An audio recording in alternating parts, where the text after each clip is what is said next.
Starting in 2024, Philosophy Portal opened The Portal, a live event space dedicated to making philosophy actual. Every month, we host 4 events organized under a common theme, designed to build different discursive spaces, to learn concepts, explore the edge of thinking, learn from thought leaders, and get personal about our intellectual journeys. Members get access to a living thinking community and access to the entire history of events, as well as discounts on recorded and future courses. Couples are very much encouraged and get a 2-for-1 discount. To learn more, visit philosophyportal.online and consider becoming a member today. The Portal, the work of the concept. Welcome to another philosophical conversation. My name's Cadell Last, and I'm here today with a friend of the channel, Dr. Adrian Johnston. Dr. Johnston and I have already discussed one of his books published a few years ago now, titled The New German Idealism. If you haven't watched that conversation, I highly recommend checking it out. But today we are going to be discussing his latest book, which is titled Infinite Greed, The Inhuman Selfishness of Capital. And I think that this is going to be a really interesting conversation because Adrian Johnston is trying to bring together in this work a long lineage of thought that is organized around the Marxist as well as the Freud-Lacanian lineage, specifically to analyze the situation with capital today, which is a topic that I've explored on the channel recently in regards to the capital nation state. And so I'm interested to see how that conversation can be deepened today. Before going into the specific book, Adrian Johnston is a distinguished professor in the Department of Philosophy at the University of New Mexico at Albuquerque and a faculty member of the Emory Psychoanalytic Institute in Atlanta. So welcome back to the channel, Adrian. And I guess to open it up, I just want to ask you the question that you yourself pose at the beginning of the book about this tension between both critics of capital and defenders of capital, orbiting this concept of selfishness, but in a different way. So oftentimes critics of capital can approach the issue of capital from a moralistic standpoint, and then defenders of capital can approach the issue of capitalism from a realistic standpoint. So it's just a realist position about, say, human nature or human life. What were you trying to frame in that initial opposition, and perhaps how is it connected to the title Infinite Greed? Yes. Well, to begin with, thank you for having me back on the podcast, Cadell. It's lovely to be here and to have this opportunity to discuss infinite greed with you. That in terms of the topic of selfishness, I should begin by saying that part of what led me to focus on this is the fact that semester after semester in courses on Marxism that I teach quite regularly here in the Department of Philosophy at the University of New Mexico, I found that this appeal to the idea of an inherently selfish human nature was a still quite commonplace refrain. You know, I'm dealing sometimes with undergraduate students who are just a few years out of high school. And so this gives me a sense of, well, what are today's young early in their education being taught about this alternative perspective on, socioeconomic and political matters? What do students nowadays think about Marxism? And it's clear that this selfish human nature notion remains a very central part of how, for example, 21st century American capitalist ideology is conveyed, at the early stages of students' educations, et cetera. It still very much relies upon this objection, according to which, well, capitalism is the most natural and or rational socioeconomic system precisely because it is the one way of organizing our lives collectively in this fashion, that instead of vainly trying to combat individual selfishness, egotism, acquisitiveness, greed, etc., it instead accepts that these are ineradicable features of our makeup as human beings, part of our quote-unquote human nature, and it instead accommodates rather than attempts in a futile and often dangerous way to check or curb, such selfishness. And that remains a very standard sort of position, I think, in terms of contemporary contemporary anti-Marxism. But when you look at the other end of the political spectrum in terms of the radical left, that oftentimes many leftist complaints about capitalism, do indeed involve, if the anti-Marxists with their selfish human nature objection pose as these realists, that you generally have on the radical left side, oftentimes complaints about capitalism that reflect a certain, you might say optimism or idealism about human nature, but at the same time, a concession that, well, yes, at least in terms of what capitalism is all about, it indeed is centered around selfishness. But in their view, of course, that selfishness is bound up with capitalism and can be moved beyond, and is not a natural fate that we're forever condemned to. But in my view, to concede that capitalism really is about servicing human selfishness is a major mistake. And so the way that, I ended up, I think, being compelled to think about this, being faced with this topic of selfishness in my teaching year after year with various groups of students, was to realize, especially thanks to adding, psychoanalytic considerations to Marxism, to point out that, well, look, the fundamental logic of capital is Marx spells it out, which he presents with his general formula, MCM prime, money, commodity, more money. That, for Marx, he clearly distinguishes between the kind of selfishness that would be operative for consumers who are simply looking to find certain objects or achieve certain states of affairs that provide gratification or satisfaction in relation to their own needs, wants, and self-interests. That kind of selfishness that we associate with consumptive behavior, I would call finite rather than infinite greed. And that's what we really mean usually when we just simply speak of human selfishness, right? The person who is very acquisitive, who's driven by avarice, who wants to amass a large number of consumable goods and services for themselves to provide them with various forms of satisfaction, titillation, etc. But that's really finite greed. And it's finite because it always has an end, a certain object or state of affairs that will provide a certain sort of satisfaction. When we talk about selfishness, we usually think of it in these terms. But for Marx, the kind of greed distinctive of capital and of the logic of capital that only those who are capitalists really follow in capitalism, but of course drag everyone along with them, is infinite in the sense that it doesn't have any end. It's simply about quantitative, or at least quantifiable accumulation of surplus value, including profit, involved with economic growth.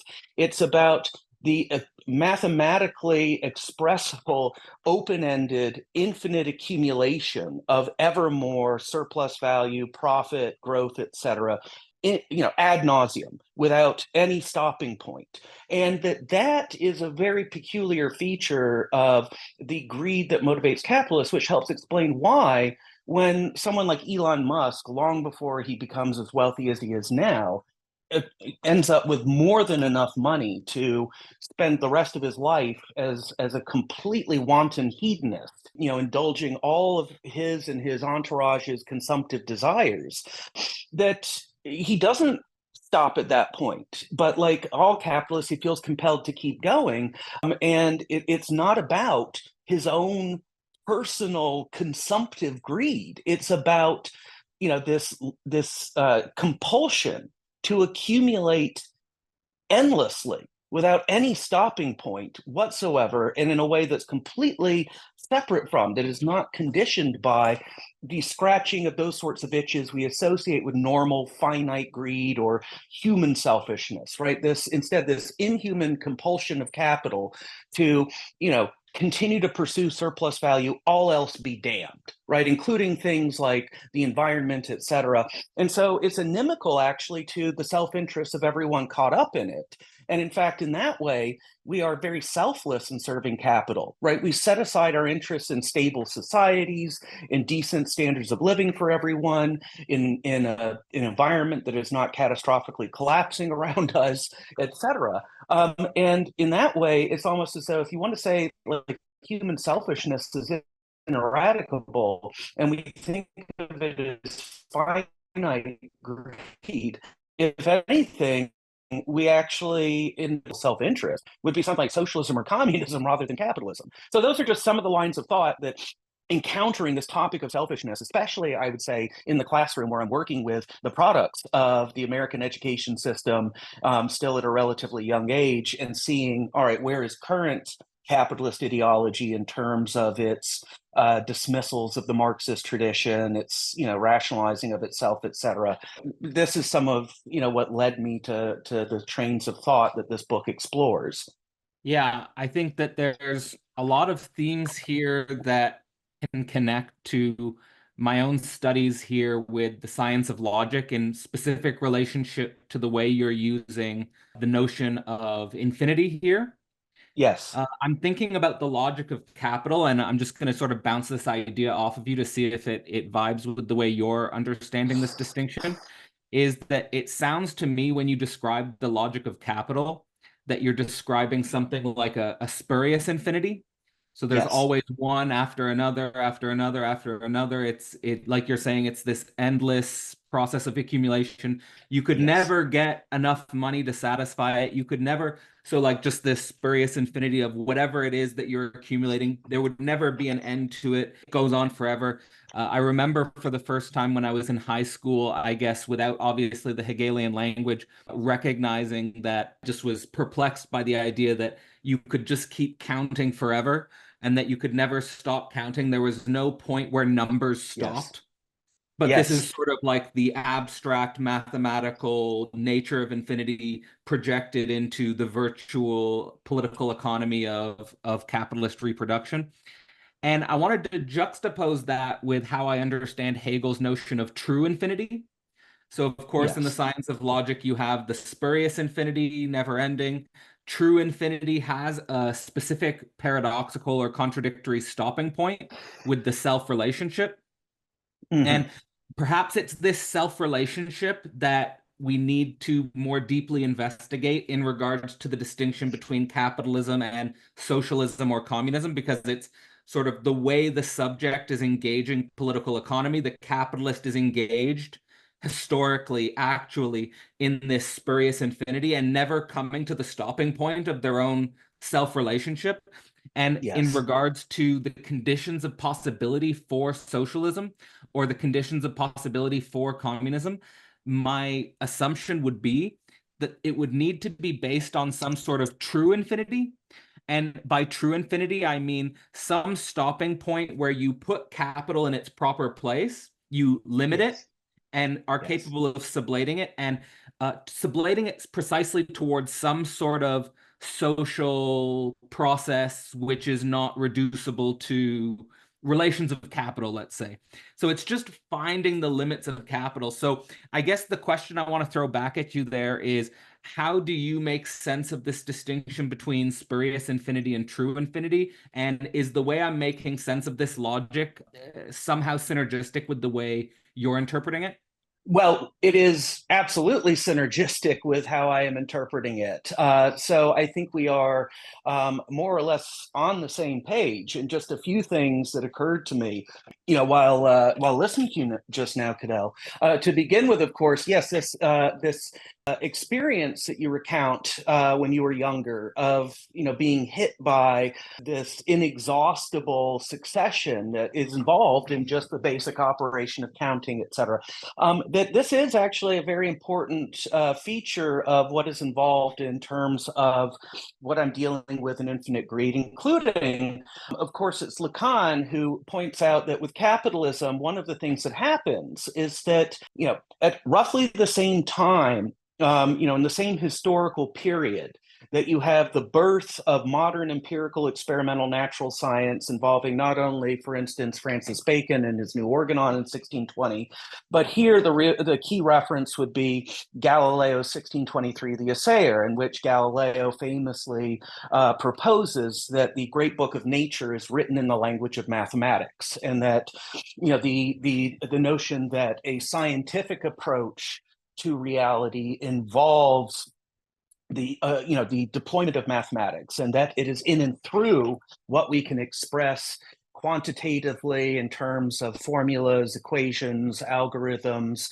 etc., that we are able to get a purchase on the material real, especially as pre or non-human nature. And so you have Galileo institute this, and of course, at the same time, in the 16th and 17th centuries, you have the precursors of capitalism get up and running, and you have a lot in motion that then, of course, is really accelerated with the Industrial Revolution.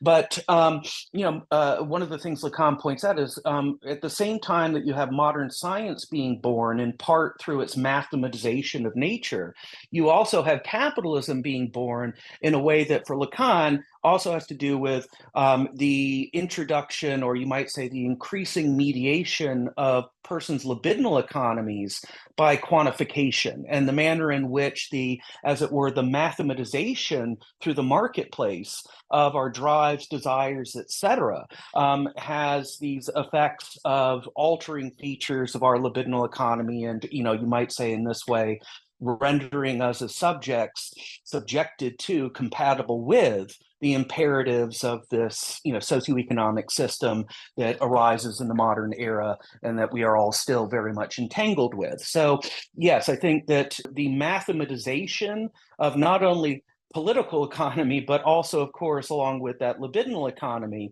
this is an enormously important aspect of how capitalism works upon us and affects even our drives, desires, fantasies, etc. themselves. As for the Hegel references, yes, that it's very telling that in especially the science of logic, when Hegel deals with the topic of the spurious or bad infinite, his key examples of it are the practical philosophies of Kant and Fichte, and that for Hegel, in particular, the ethics, both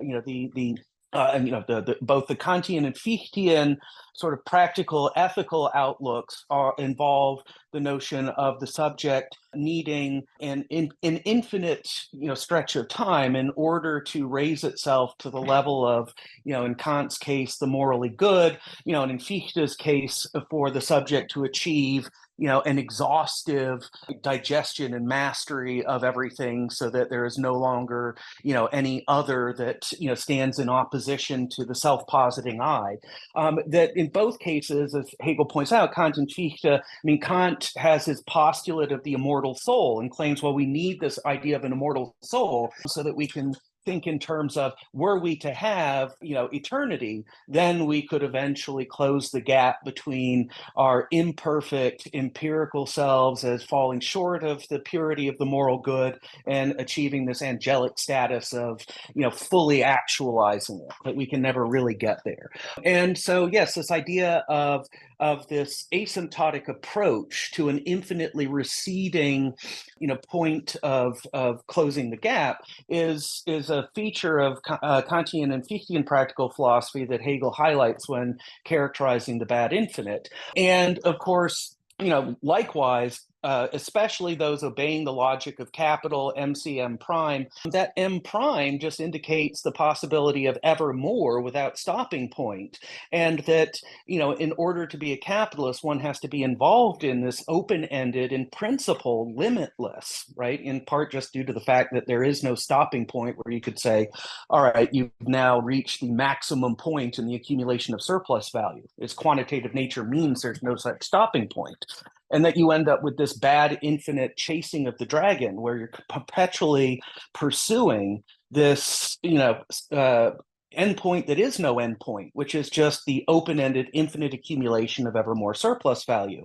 And of course, as consumers, this comes to show up in the guise of planned obsolescence, marketing, et cetera, that makes it such that, our finite consumptive selfishness of procuring an object and using it for our own enjoyment, so that, we come to be less and less satisfied with those objects, so that precisely we'll buy more of these commodities, and that our desires then remolded even as consumers, not just as capitalists, to echo that capitalist infinite accumulation in the guise of restless dissatisfaction with any of the finite objects as commodities that we obtain. And so we restlessly move from one to the other in our own consumptive version of a bad infinite. So yes, all of that I think is the case. Of course, there's the tradition in terms of scholarship on the Hegel-Marx relationship of looking at some of Marx's remarks about Hegel's logic, and especially the role that rereading The Science of Logic played for Marx as he was working on the Grundrisse notebooks and getting ready to write the volumes of Capital, and the idea that Hegel's logic is a kind of somewhat distorted metaphysical representation of what actually happens under capitalism, where these impersonal, inhuman, abstract categories take on a life of their own and start to behave as though they were a self-moving subject that's able to animate itself. And I mean, here, of course, something like Smith's invisible hand is another kind of point of reference that, is lurking in the wings. And with that notion of the invisible hand, and with that idea of what for Marx would be the objective alienation in terms of these inhuman, abstract categories like surplus value,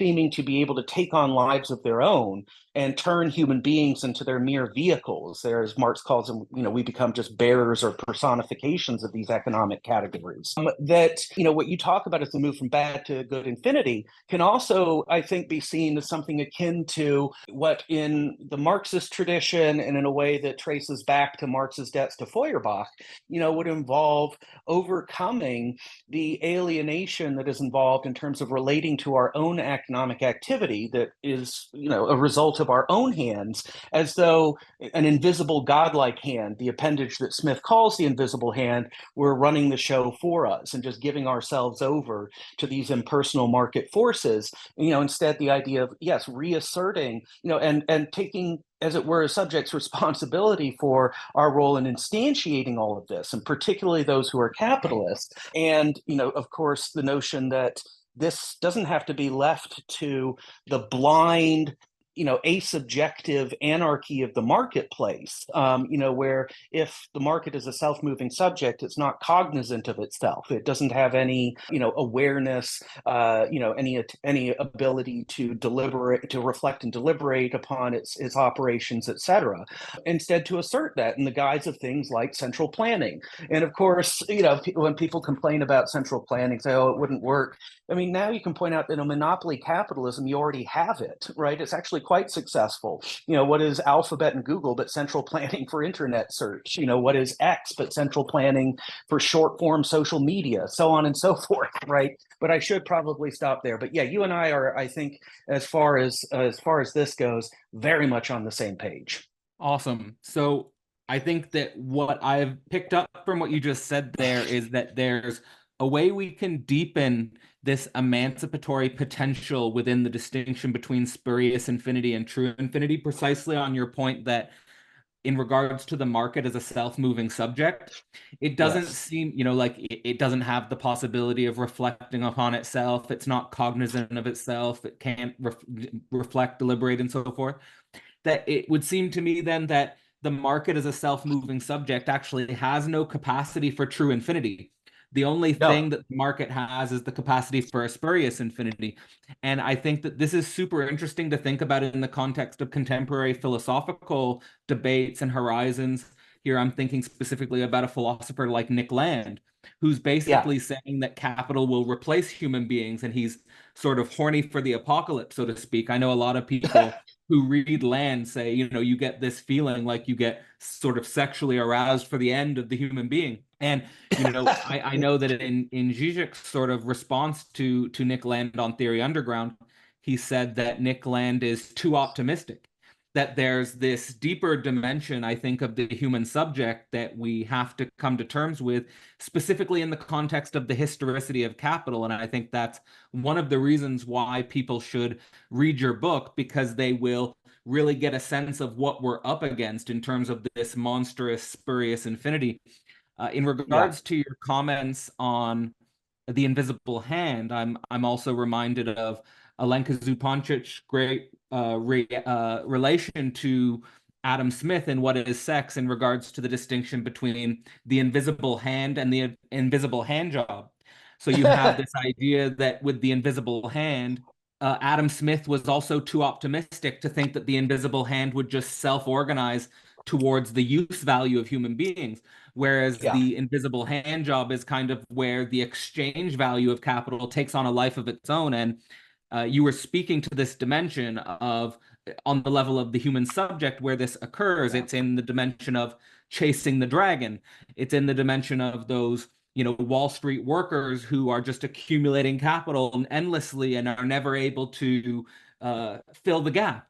They're Right. constantly engaged in this never-ending cycle. And it's always so interesting for me anthropologically to meet people who have tried to fill the gap through money and have Yeah. sort of confronted this dimension, I think, that is between the spurious and the true infinity, where you have to take into consideration your own self-relationship to a dimension beyond capital. And I guess in that respect, it would be interesting to go deeper into what I take to be one of your core theses, which is that we should not think about the capitalist as selfish, but we should think about the capitalist as some weird type of selflessness towards, I think, what you call in various parts of the book, the dark, inhuman god of capital.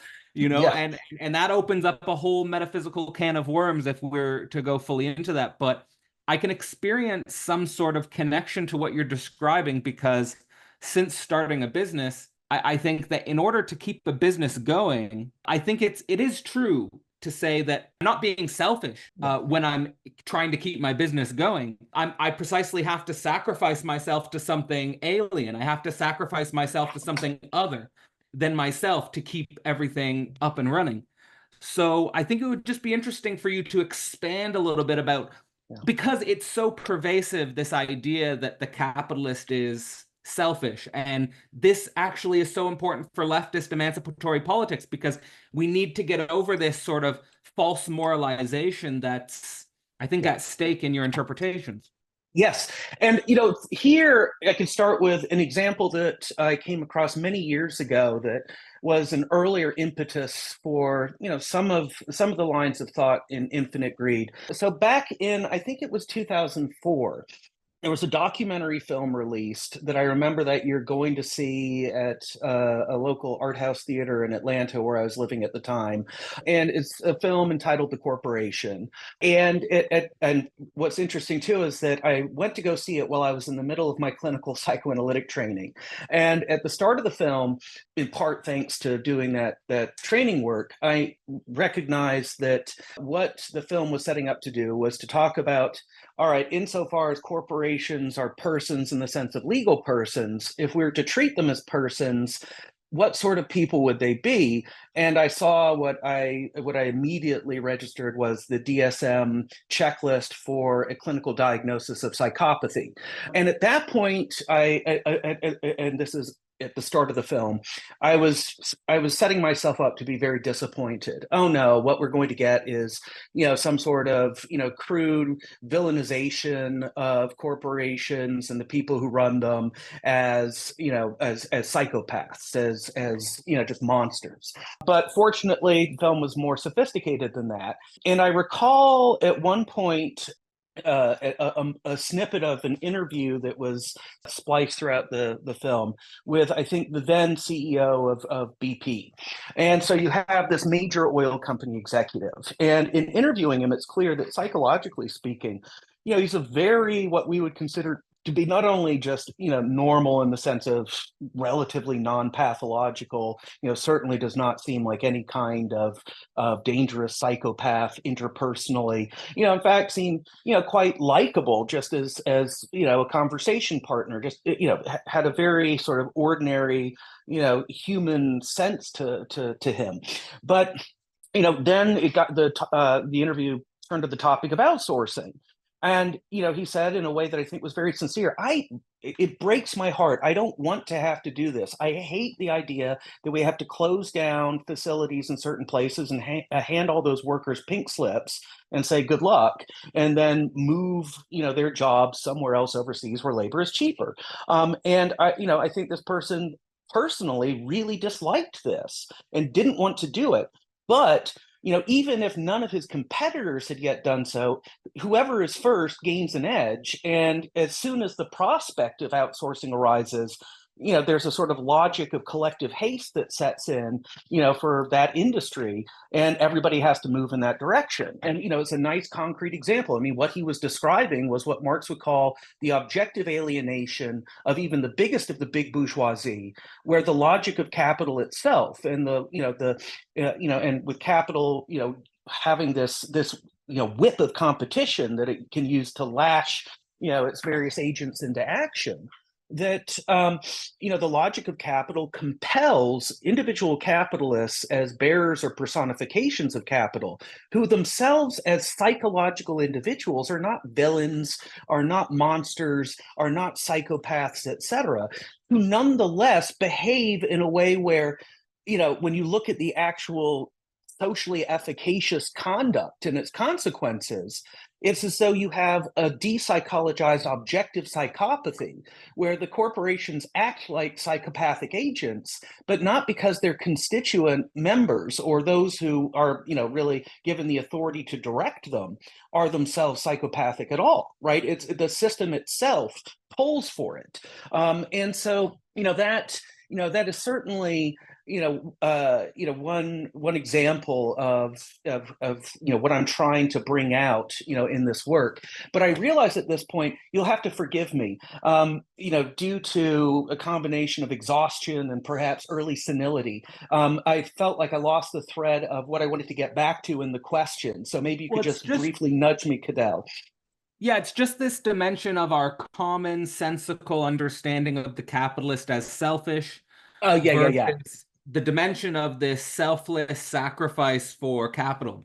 Yeah, and when I use that phrase, like the dark god of capital, I'm taking the phrase dark god specifically from the Lacan of Seminar 11, who talks about, and he uses it actually to speak of the Nazis and of the horror of the Holocaust, and of course, lurking in the background there is the notion that, well, the Nazis too, the for instance, those who carried out the final solution. I mean, if you go back and you look at Himmler's secret speech to the SS units that were going to be deployed in the camps, that Himmler speaks in very Kantian terms in terms of self-sacrifice, and he says to them, look, you might say your selfish human nature, as we might put it, what feels good to you will incline you to show mercy, to want to be kind to these people, to spare them, not to inflict pain and suffering on them, not to kill them. But that is in Kantian terms, that's where pathological inclination is. And you have to, for the sake of Blut und Boden, for Das Volk, etc., carry out these horrible acts that are going to destroy you psychologically. Himmler warning the SS units, you are going to be shattered human beings after carrying out this task, and you're not going to get the compensation of any kind of social and historical glory. That this will have to be a dirty deed that will remain secret, that you do for the sake of the Reich.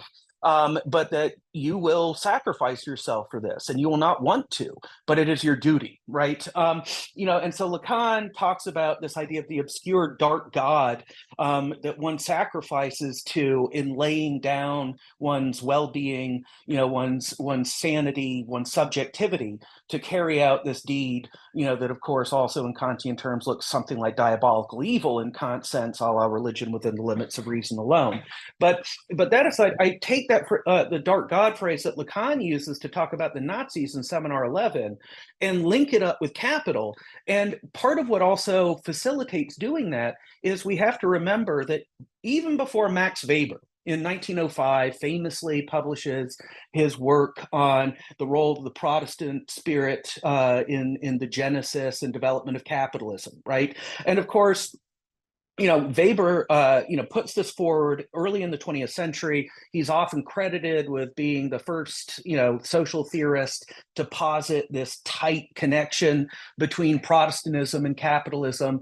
But that is a bit of bourgeois mythology. Marx beat him to the punch by several decades. And you already have Marx himself talk about the crucial, you might say, ideological superstructural role of both Dutch and English Protestantism in the early development of capitalism. And of course, given that both Marx and Weber posit this close link between Protestant Christianity and capitalism, you can see how even for capitalist ideology itself, especially in this earlier stage. It very much is about self-sacrifice, quite explicitly, right? It's about, being the quote unquote man of the calling, the Berufsmensch, as Weber, describes them. The good Protestant who is constantly tightening their belt so as to accumulate, to put away, to save for the future, to ensure a better life for one's descendants, etc. All of that, the whole discussion of radical self-renunciation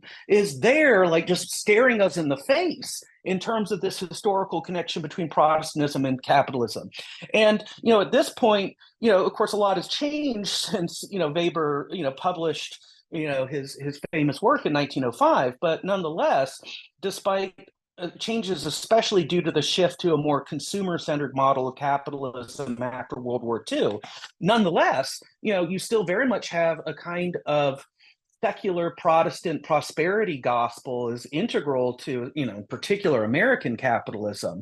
And yeah, the idea that, we have to sacrifice everything, including, reasonable standards of living for most of our population, including clean air and water, including our environment, including, a whole slew of things, have to be sacrificed for the sake of servicing capital and making sure it can continue to grow, et cetera, et cetera. We're still locked into, and the very image on the cover of the book is meant to convey this, where you see this monster, that represents essentially the market, and all of the investors down below look miserable, and they're all taking their small amounts of gold or other, wealth, and offering it up to this beast. And this, beast is flanked by two police officers to make sure that, its logic of heads I win, tails you lose is never challenged.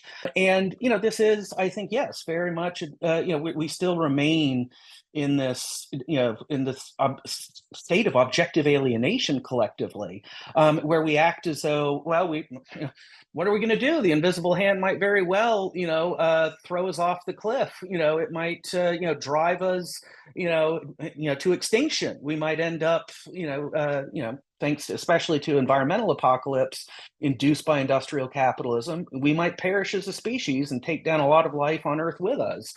Well, and yeah, something's got to change as far as that goes. What's coming to my mind here is the historical transformation of something that we would call God. Yes. And I want to just situate this historically in a way that you were just unpacking yourself with reference to Protestantism. And, what I've been thinking about a lot lately, because I think there is sort of a return of the religious zeitgeist that's coming to our intellectual conversations, that I've been paying a lot of attention to the wars of medieval Europe and the ways in which the religious wars of Europe were a form of violence based on really minimal distinctions that tore societies apart and also birthed new societies. And in that context, God was seen in the form of church or the form of religious denomination that you were embodying and trying to live out. I've just finished also teaching Hegel's philosophy of right. And of course, in the philosophy of right, Hegel has that famous statement about the spirit of the state itself is God.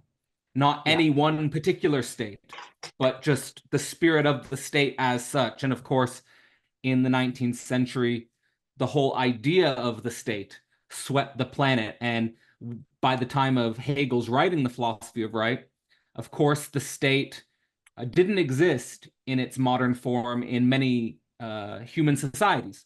And of course, in the world we live in today, all human societies are covered by the state. So there's a way in which the idea of the state as this totalizing, monstrous entity did cover the planet. And I think you also referenced this form of strange violence which accompanies that in regards to the Nazis and the Holocaust, where there's these small distinctions, these small differences, say, between your nationality or your ethnicity, which will lead to extreme forms of violence in the name of this weird, dark God. And now I can't help but think about God in the context of capitalism, and here specifically in reference to the example you were giving of the the BP, the owner of BP, or the CEO Yeah. of BP, having to engage forms of brutal violence against his own will or against his own inner nature for the logic of the economy.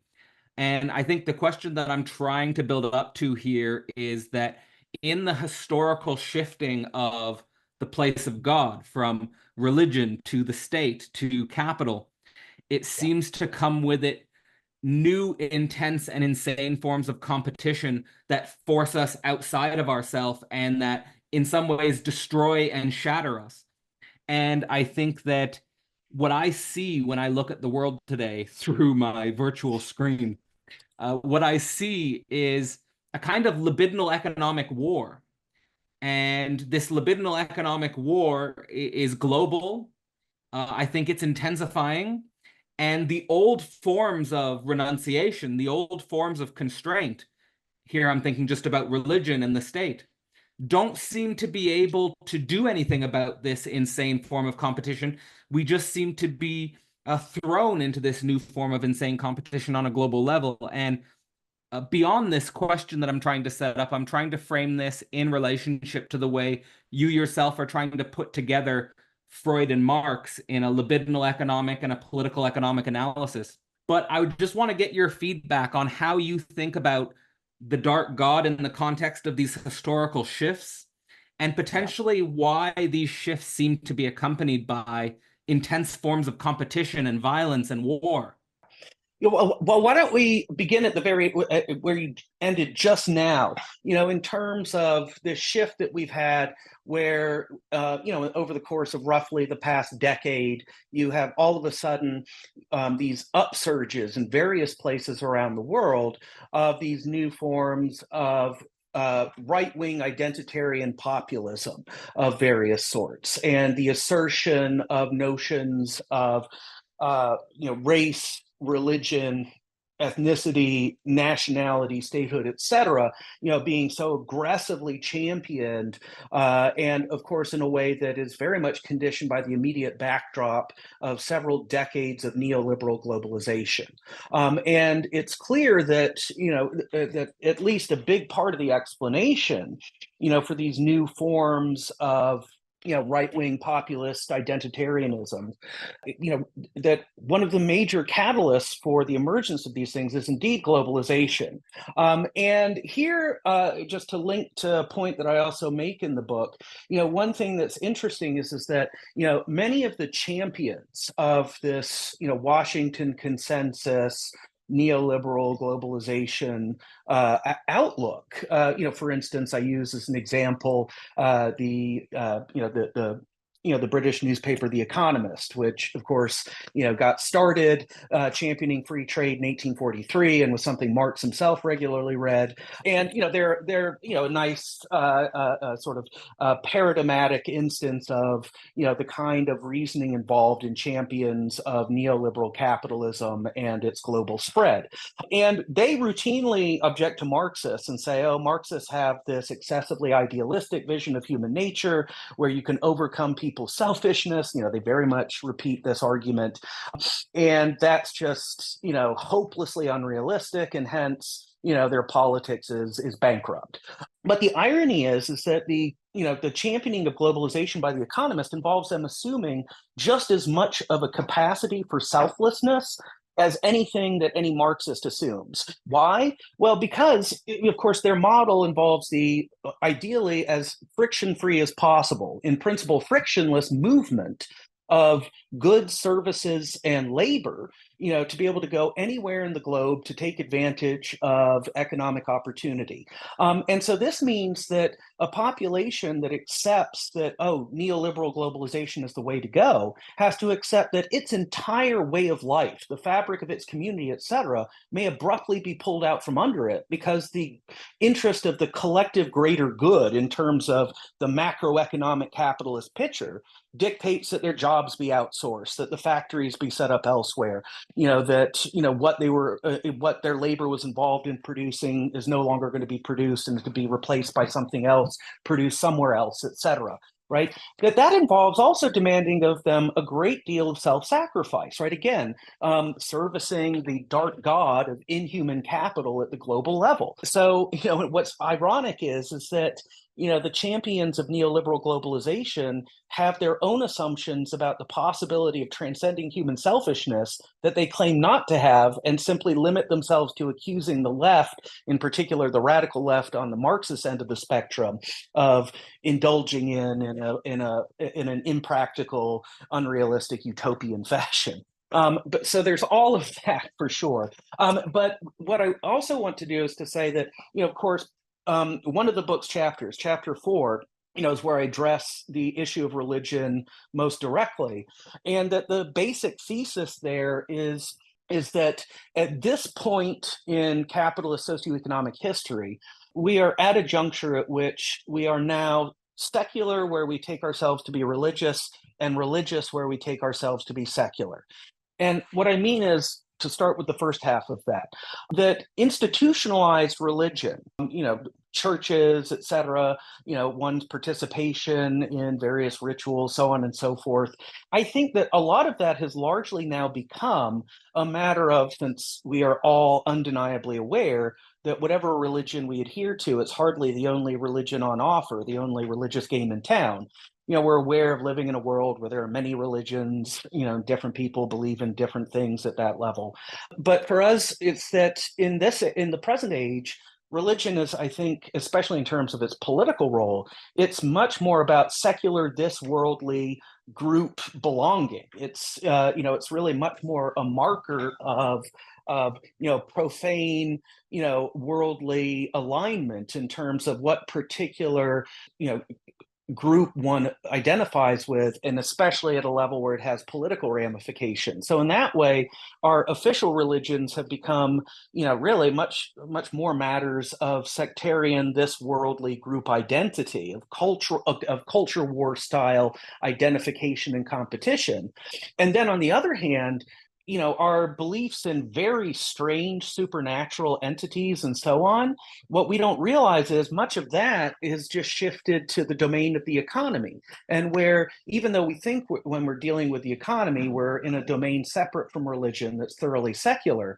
And of course, Marx already picked up on this in his own ways, going back to the 1840s, that the economy really does in a way function like our God, that the invisible hand is really like a divine appendage, and that moreover our supposedly secular economic concepts in a capitalist key involve very strange things like creation ex nihilo, right? Money engendering more money all by itself through things like interest and so on, right? We, as Marx puts it in the famous opening paragraph of his discussion of commodity fetishism in volume 1 of Capital, that, in fact, our whole way of thinking about economics and our economy itself, this is suffused with these very strange metaphysical and theological type categories and concepts that are integral to our economies and how we think about our economies, that we fail to recognize as at all, religious, spiritual, etc., but that are quite supernaturalistic. I mean, of course, commodity fetishism, the notion of,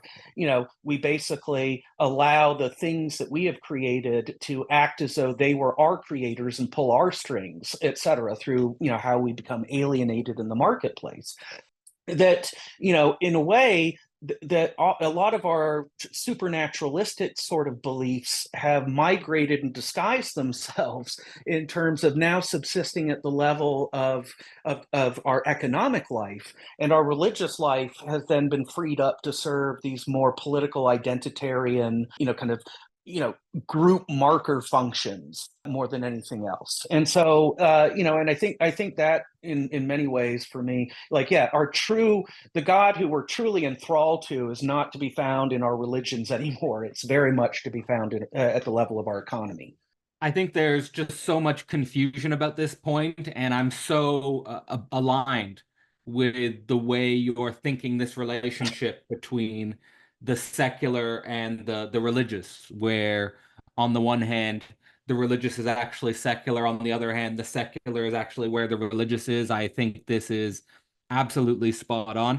And I think that's more and more important that we think through this contradiction and this weird inversion, and we raise our reflection to this weird inversion that you're pointing out, because I think the stakes are very high here. Whenever I'm trying to point this out myself, I always give the Hegelian axiom, the secrets of the ancient Egyptians were secrets for the ancient Egyptians themselves, and basically here the secrets of the neoliberal subject were secrets for the neoliberal subject themselves.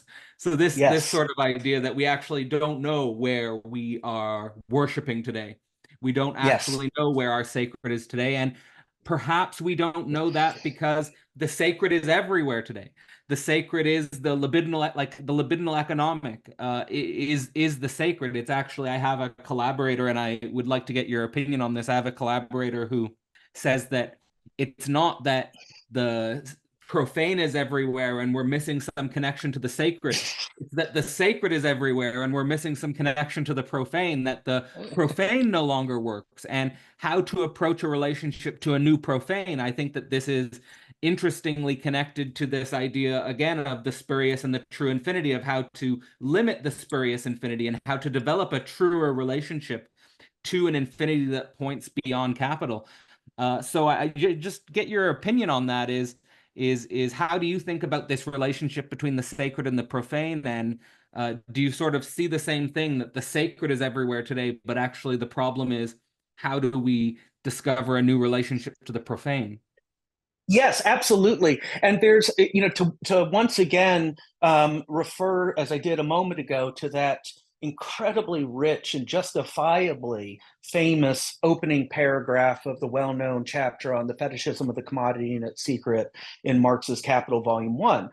One thing that both Etienne Balibar as well as Zizek have nicely brought out in relation to that opening paragraph there in Capital, Volume 1, is that Marx, in that context, when discussing commodity fetishism in 1867, he, of course, is doing so in a way where we can readily recognize this as an example, and an especially well-known example, of the critique of ideology, of Marxist ideology critique.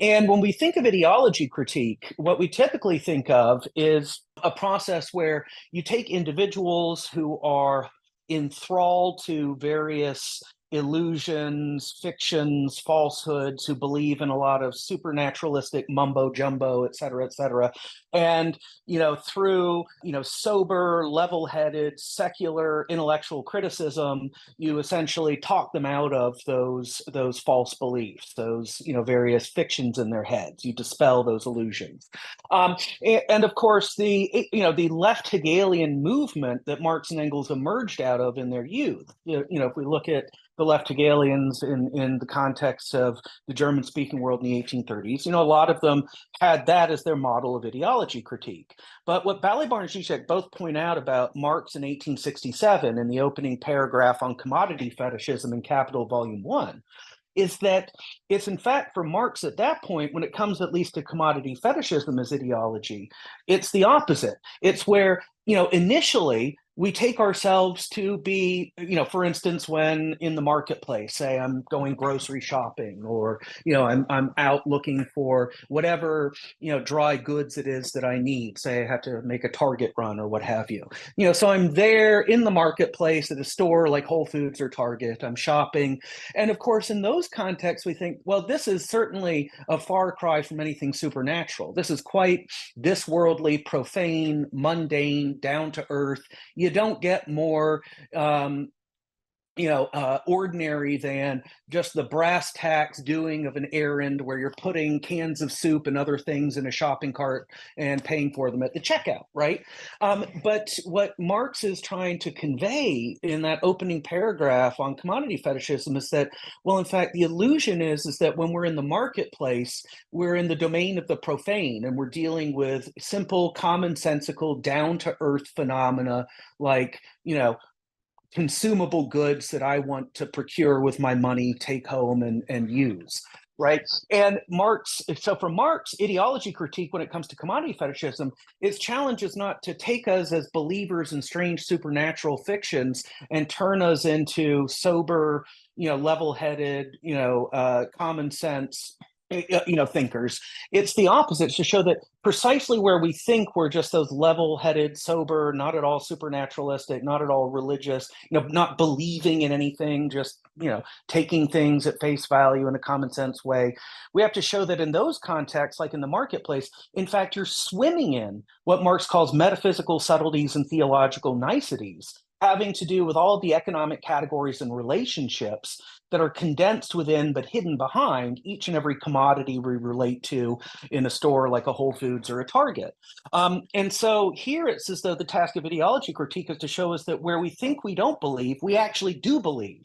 Where we think that we are, situated such that we're simply relating to the profane in a profane manner, that what we don't realize is that apparently profane reality is suffused with all of this, what we might call, using the distinction used, sacredness.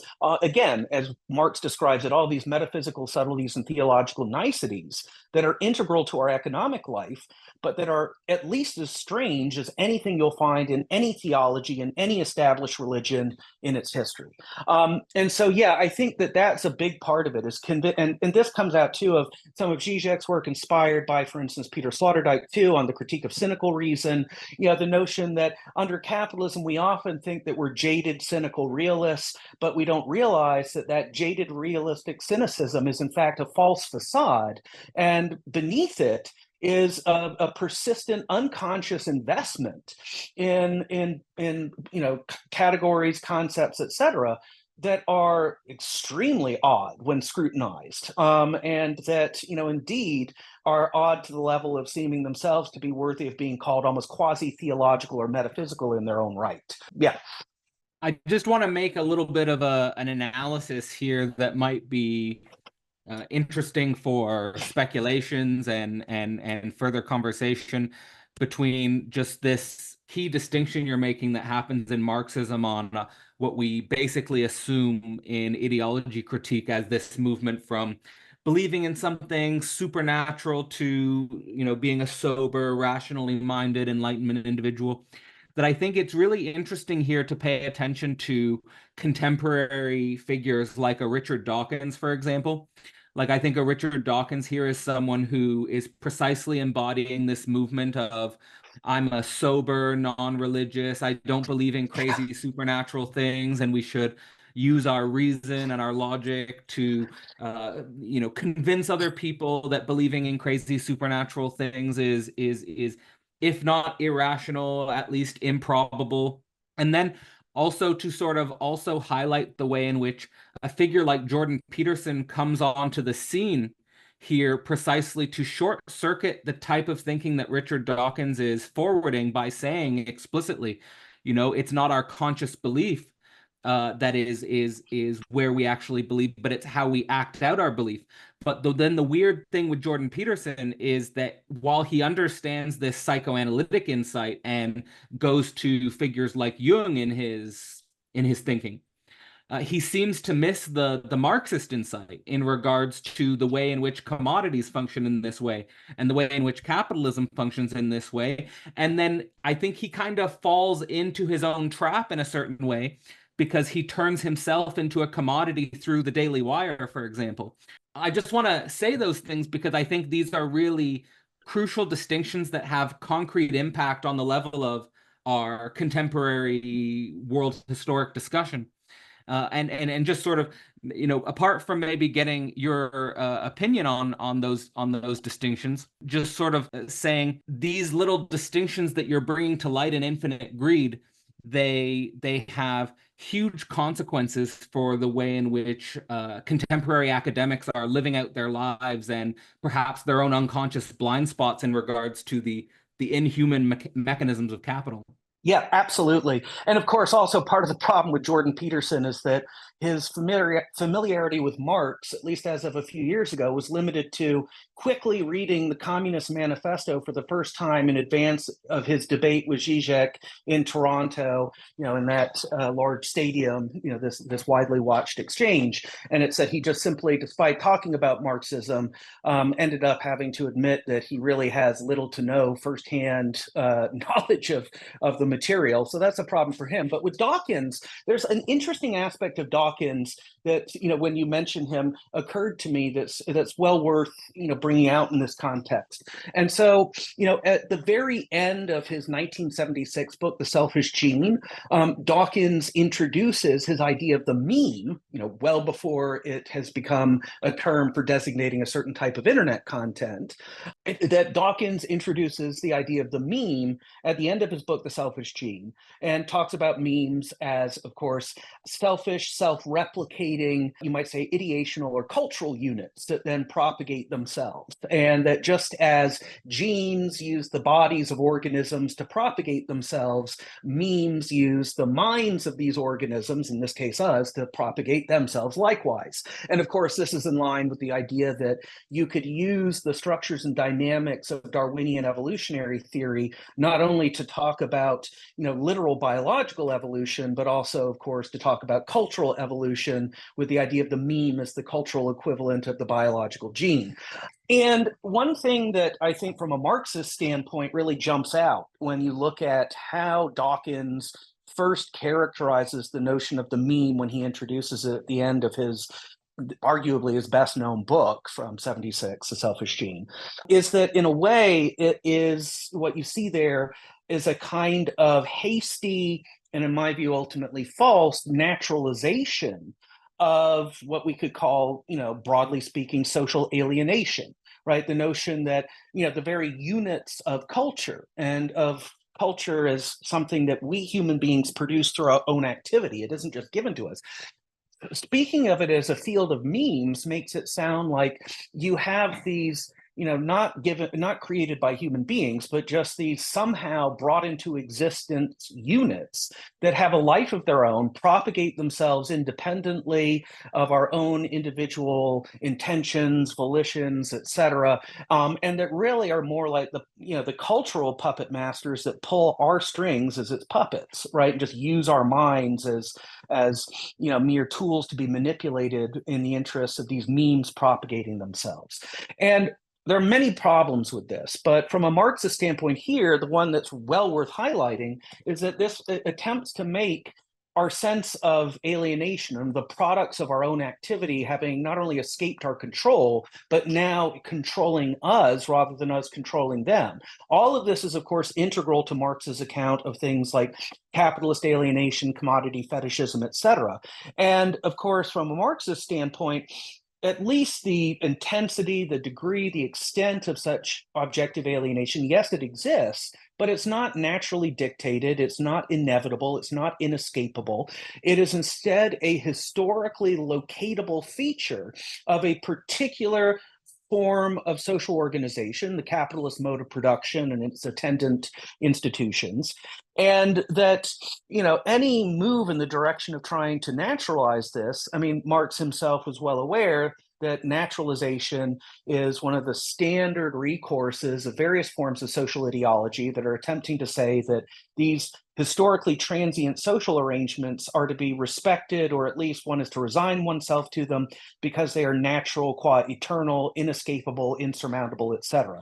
And how, from a Marxist standpoint, could Dawkins not end up but through this gesture of trying to Darwinize the approach to culture via the notion of the meme, be further just trying to reinforce and compel us to accept as an inescapable, eternally fated natural given that even at the level of our culture, we're going to be just as much the helpless puppets or playthings of our culture as we are of our genetics. And then of course, in terms of of Dawkins's belonging to this camp of new atheists, including not only himself but people like Hitchens, Harris, etc. That this is in terms of the book I co-authored with Lorenzo Chiesa coming out later this year, God is Undead. We are certainly looking to develop forms of atheism that look very different from that. And of course, from my view, part of what makes something like Dawkins's type atheism not really atheistic is that it's yet another instance of a kind of scientistic substitution of nature for God, and where you get an image of a deterministic nature that is really just a pseudo-secular stand-in for aspects of what traditionally has been, a core aspect of any religious conception of divinity. But I'll stop there for now. Yeah, I think that's super interesting, and it's super aligned with what I'm currently writing at the moment as well, sort of searching for new forms of atheism that can properly dialecticize and hopefully sublate the forms of new atheism, which I think pointed in some interesting directions, but ultimately failed on the level of a world historical cultural project. But, we can see that, I think, coming up in this discussion where someone like Dawkins would say, God is a delusion. We were the playthings of religion, but then we can free ourselves into a type of liberal humanist enlightenment.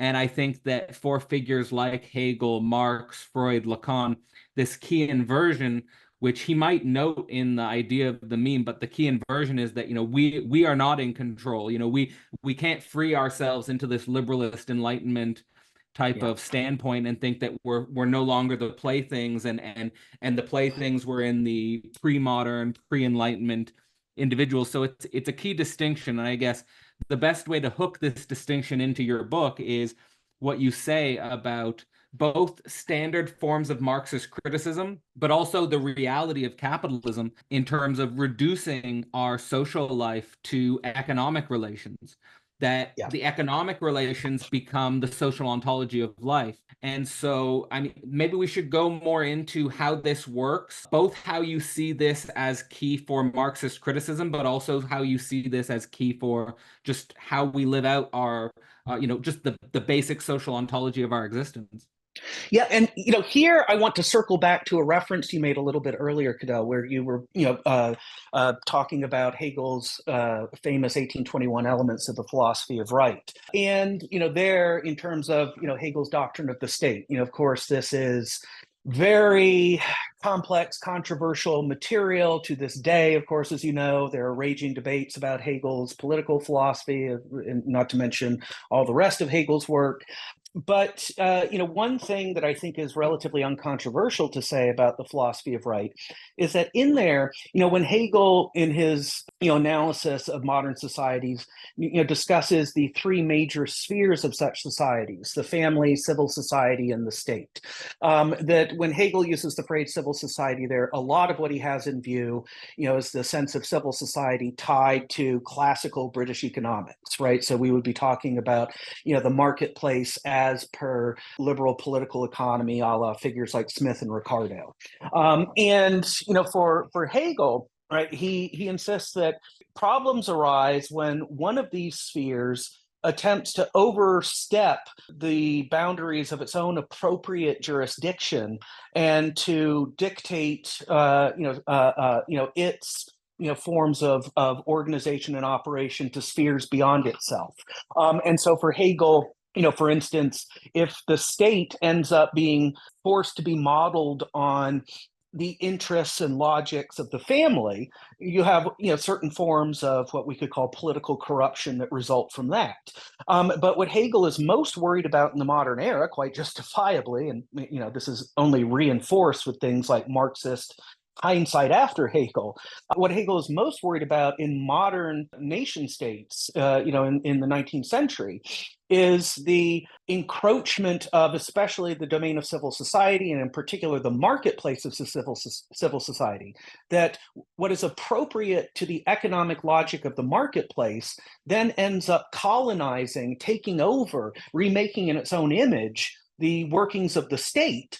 And that for Hegel, that lowers everything that the state is concerned with to the level of, just a transactional good, to be handled in the way that any commodity, resource, et cetera, would be handled by an economic agent.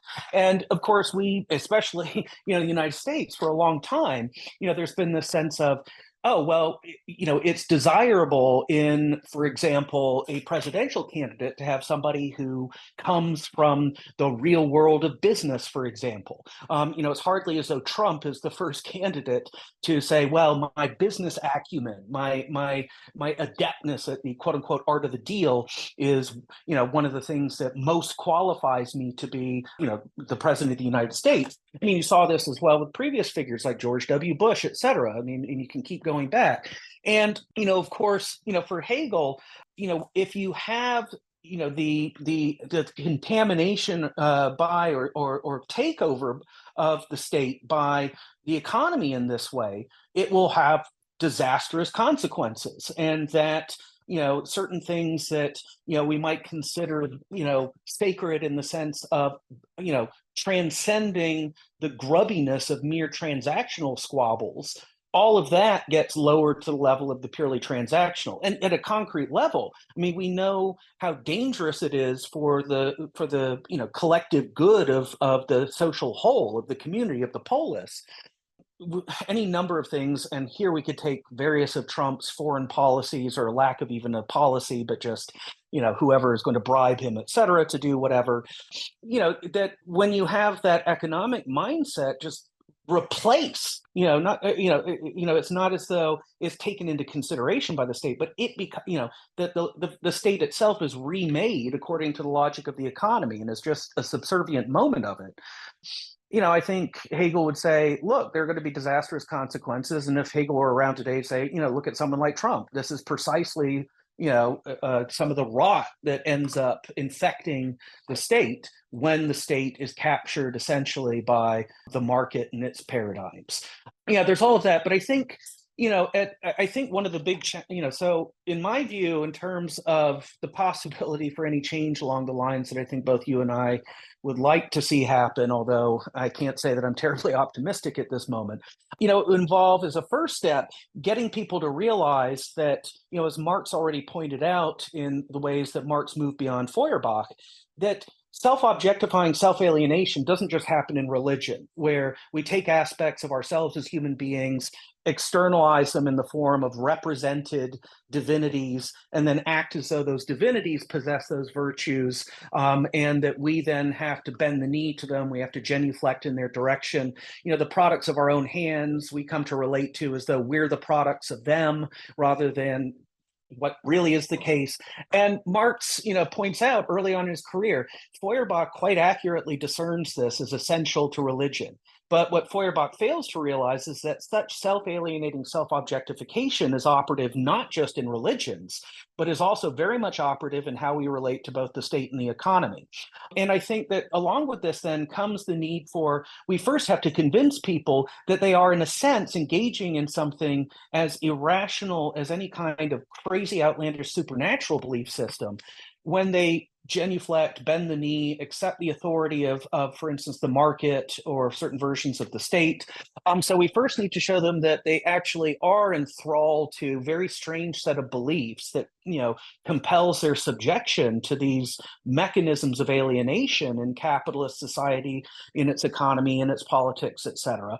And then after that, convince them to disinvest, to de-divinize the economy, to stop treating capital as though it were a god, to cease relating to the invisible hand, which is real, as though it were truly the hand of God, and hence beyond any possible scope for us, taming, domesticating, controlling, etc. And those are really key tasks. And so in a sense, I'd almost say that, okay, to some extent, we've become, in certain ways, less religious than we used to be. There have been certain moves in the direction of secularization over the course of the past couple of centuries. But even if we woke up tomorrow and everybody ceased believing in any and every form of institutionalized religion, I think we are still, in a way, the faithful of the market, the faithful of certain versions of the state, et cetera, and that we still have yet to engage in the work of becoming, as we might put it, economic and political atheists in addition to any kind of religious atheism. All right, so I want to try and outline how difficult it might be to approach this project using your own resources, using the resources from Infinite Greed, in which I think Infinite Greed provides for us.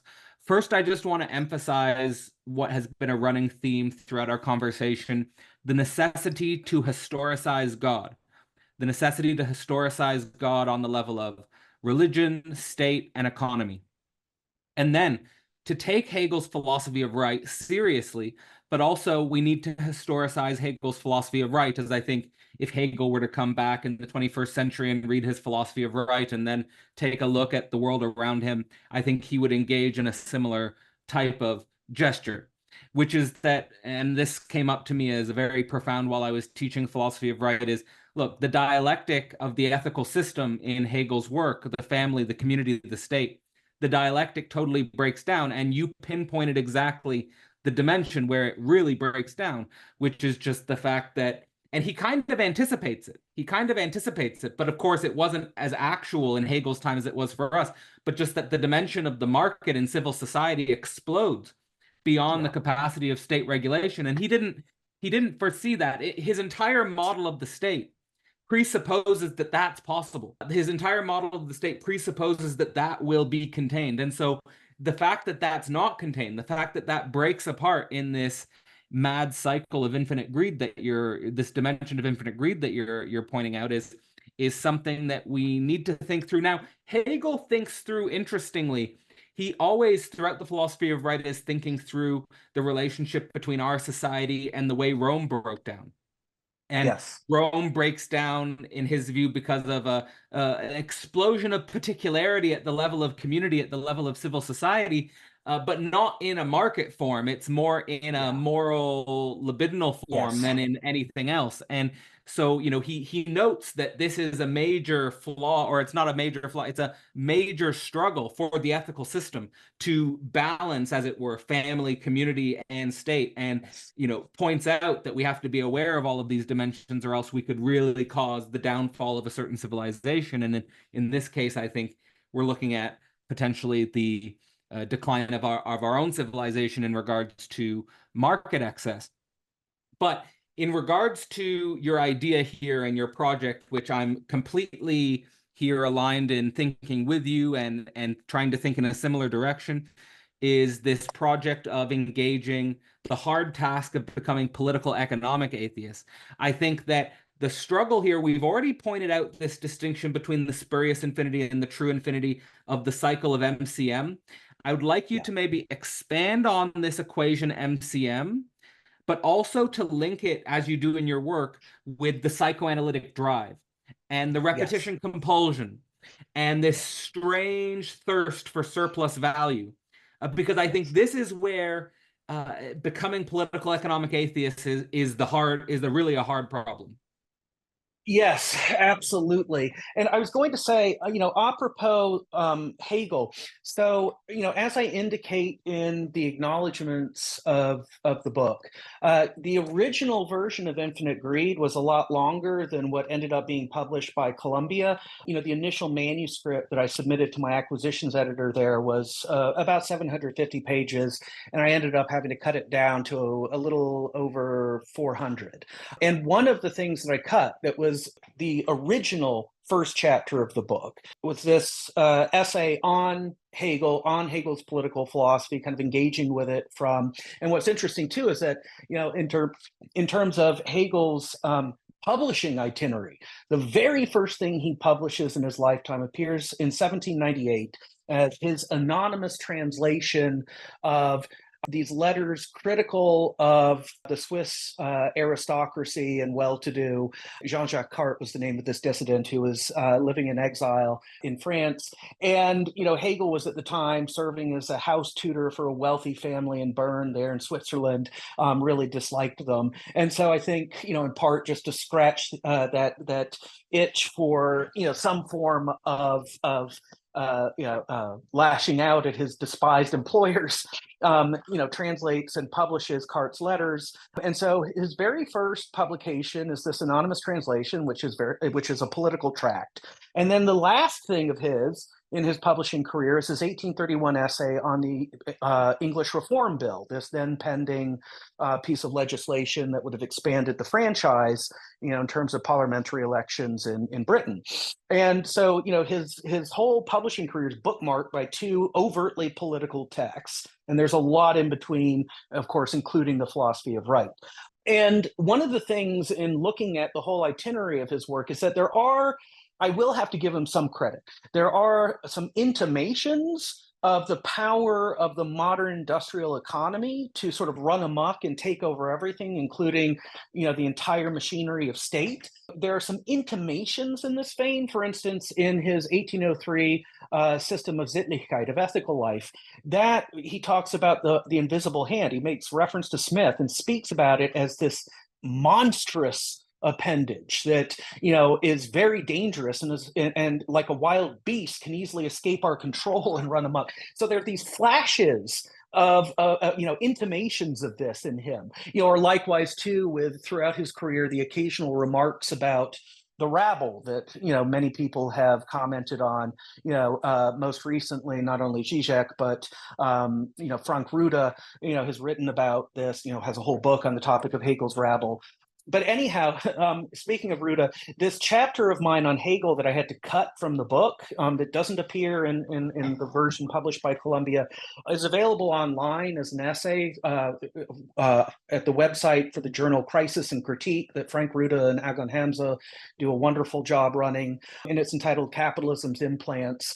And it also looks at how another feature of Hegel's thinking that would have to change. And so I agree with you, Hegel would have to take these brief flashes of insight that he doesn't really work up into the market running amok as it does, and more, and develop those if he was to be around today and have a satisfactory account of really existing capitalism.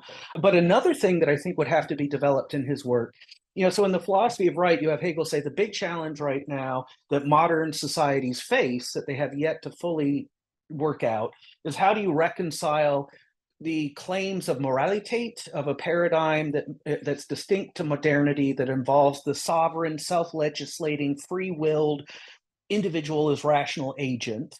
How do you take the claims of individual rights at the level of moralitate and reconcile those with the collective good imperatives bound up with the sphere of Sittlichkeit, of ethical life, of the shared fabric of our community, etc. Right? And so this balancing between the individual and the collective, somehow squaring the circle, reconciling these two sides, which often can seem irreconcilable. Hegel says this is, the big challenge of modernity for any viable modern nation state.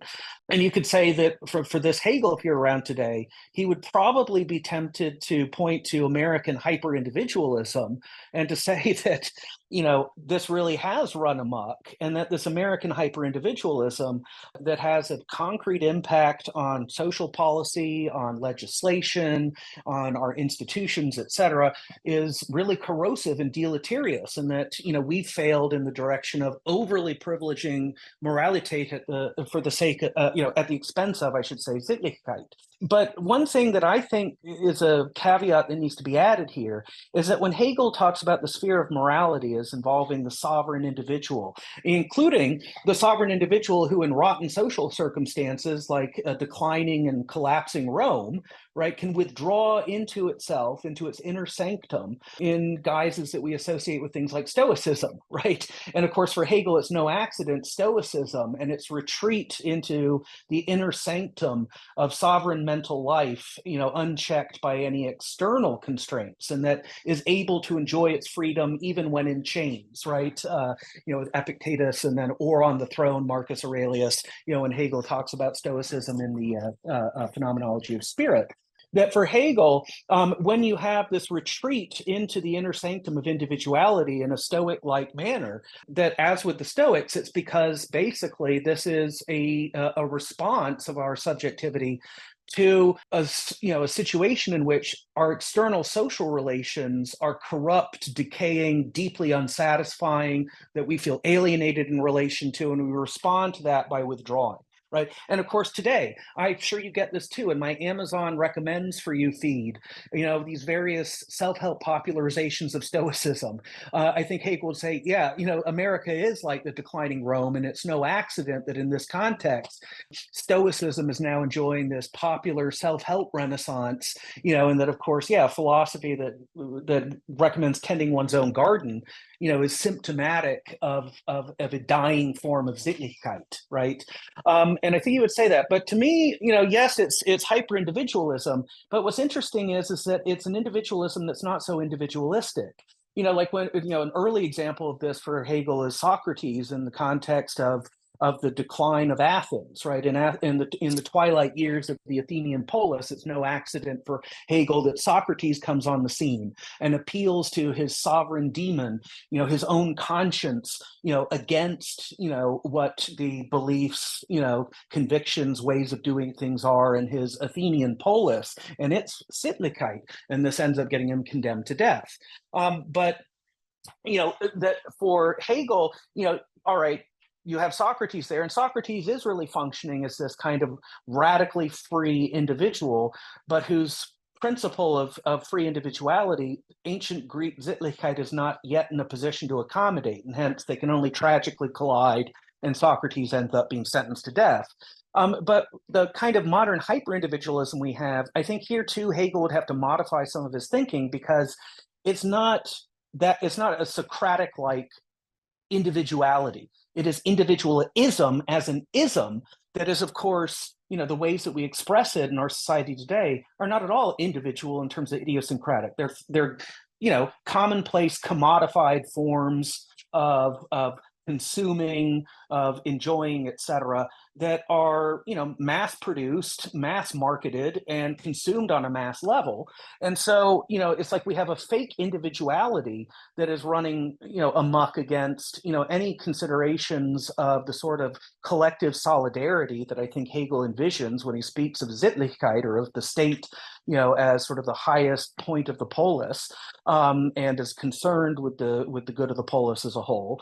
But that it's not even the kind of individuality that Hegel tended to think of, given the historical examples he had available, where you have, whether it's Socrates, Marcus Aurelius, Epictetus, Antigone, like a whole slew of these figures who represent this principle of individuality in Hegel.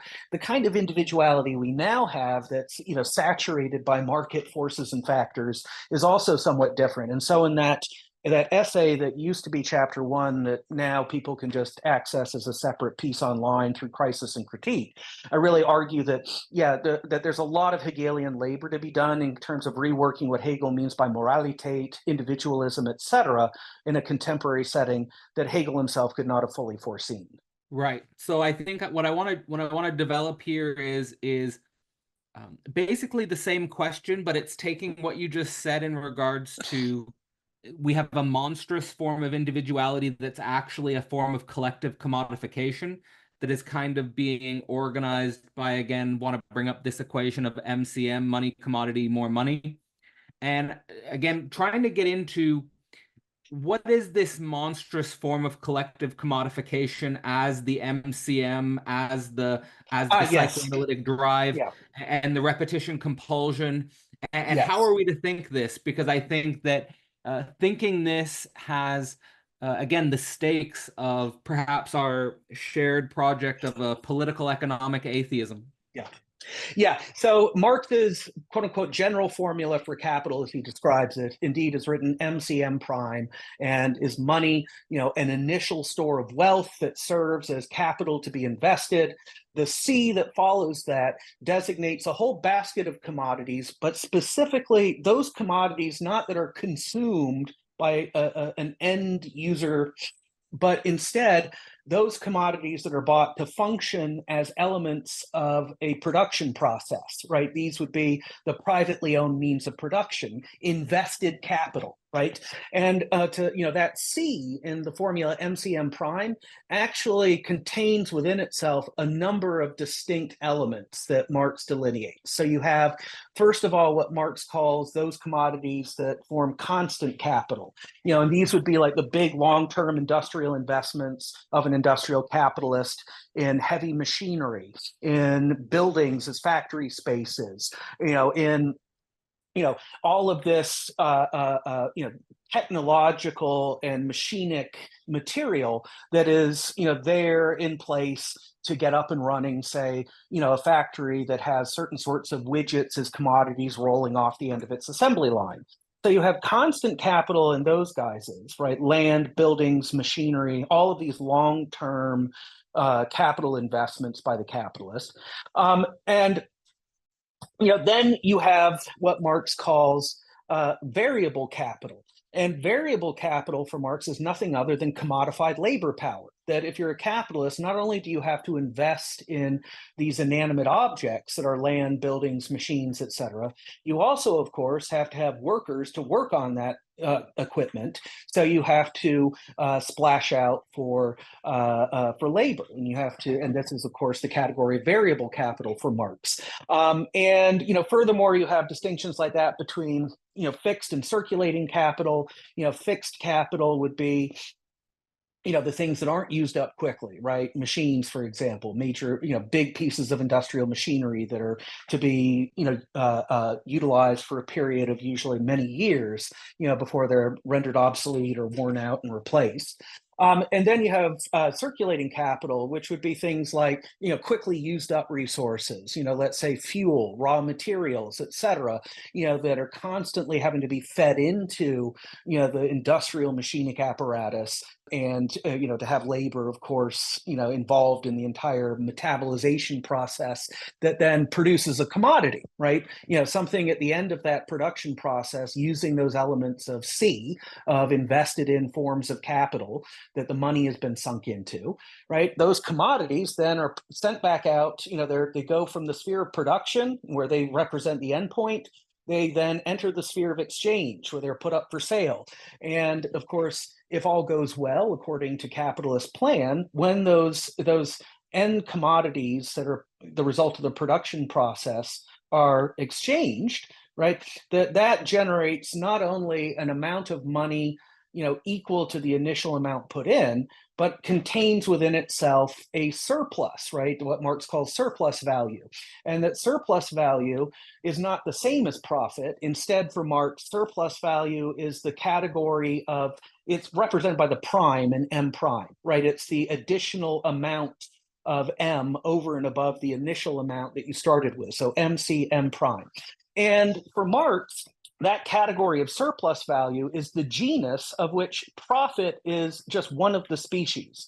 And in addition to the profit that accrues to the industrial capitalist, you also have, out of that quota of surplus value, you have generated taxes for the government, interest for the financial capital that finances that industrial activity, and then rent, for landowners. And so for Marx, profit, interest, taxes, and rent would be, the four major species that are each slices taken out of the genus that is surplus value, right? And that moreover for Marx, even with that, say the profit that accrues to the industrialist, the bulk of that, instead of being privately consumed by the capitalist, and here we come back to the role of, for instance, Protestant self-renunciation a la Marx and Weber, right? The good capitalist does not squander all of that profit. The bulk of that profit gets reinvested and goes back to start as M again to, go through the cycle once more, MCM prime. Much of that prime goes back to form more initial M. It's sent back through that sequence to generate more surplus value.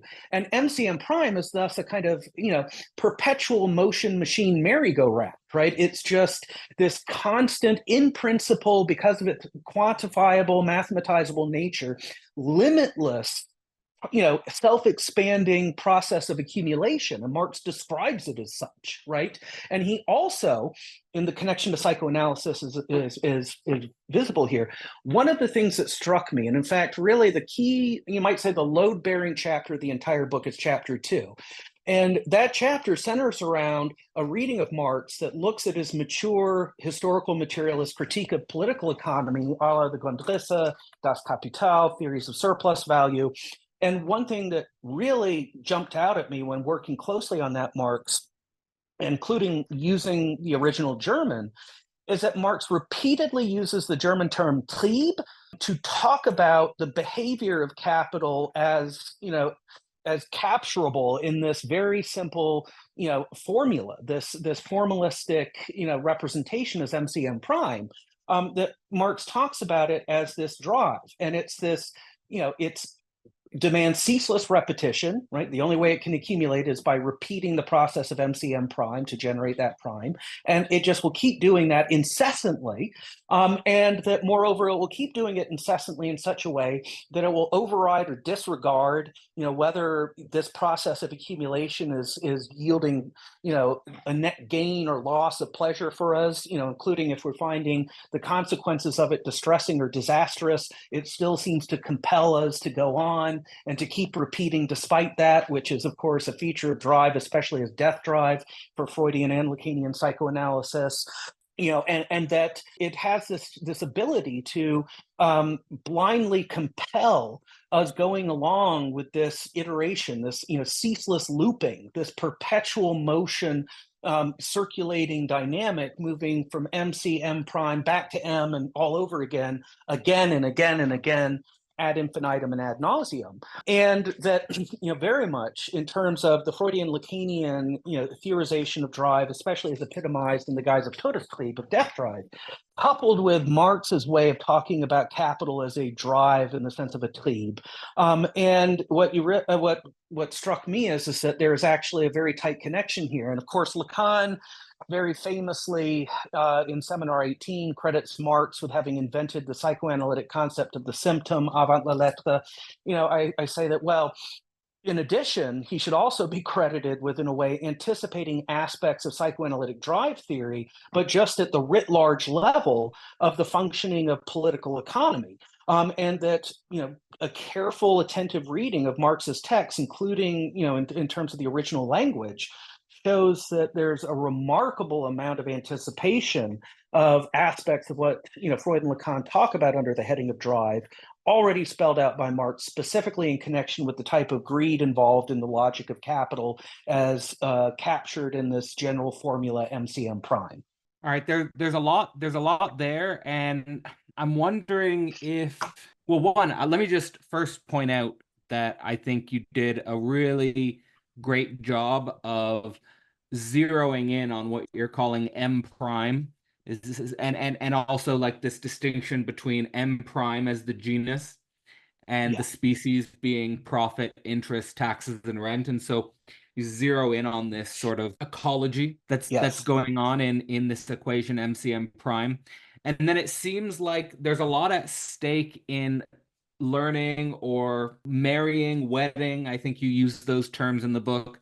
The capitalist Marxist jargon and theory with the psychoanalytic jargon and theory, and here specifically pointing towards there's precedence for this in the sense that Lacan says that Marx invented the symptom. So here your move is saying Marx may have also been pointing towards the origin of drive as repetition compulsion. What I want to first ask before going too deep into this, however, is how do we make sense of drive as this repetition compulsion, which is just this blind repetition, which is not necessarily accumulating or adding anything, but just this kind of dumb, stupid repetition, versus the type of repetition that I interpret you to be pointing at with M prime, where the capitalist is kind of taking the difference between the M he starts with and the M he ends with, and then reinvesting it into the machinery. So with that distinction, I get this idea of a sublation.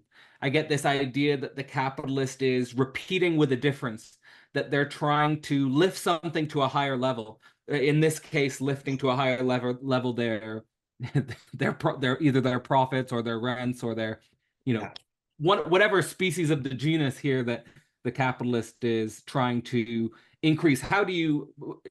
Does my question make sense? Yeah, well, I think that, in terms of and you can tell me whether or not this speaks to the question adequately.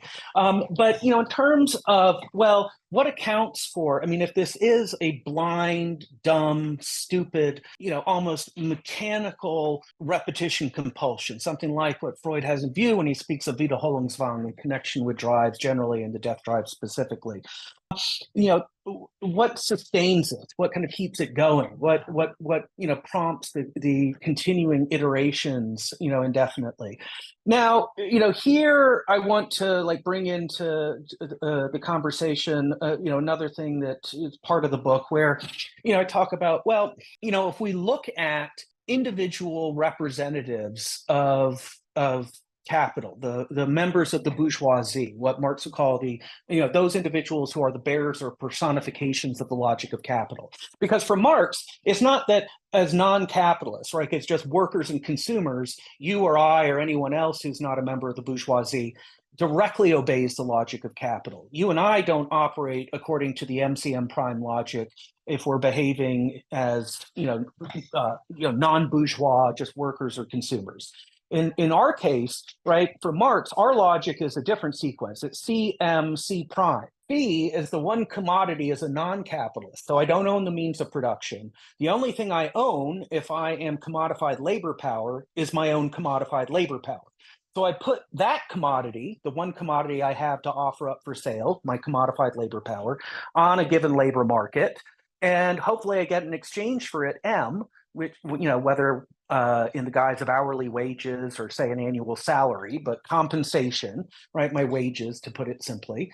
And then I use that M to buy other commodities apart from my own labor power, right?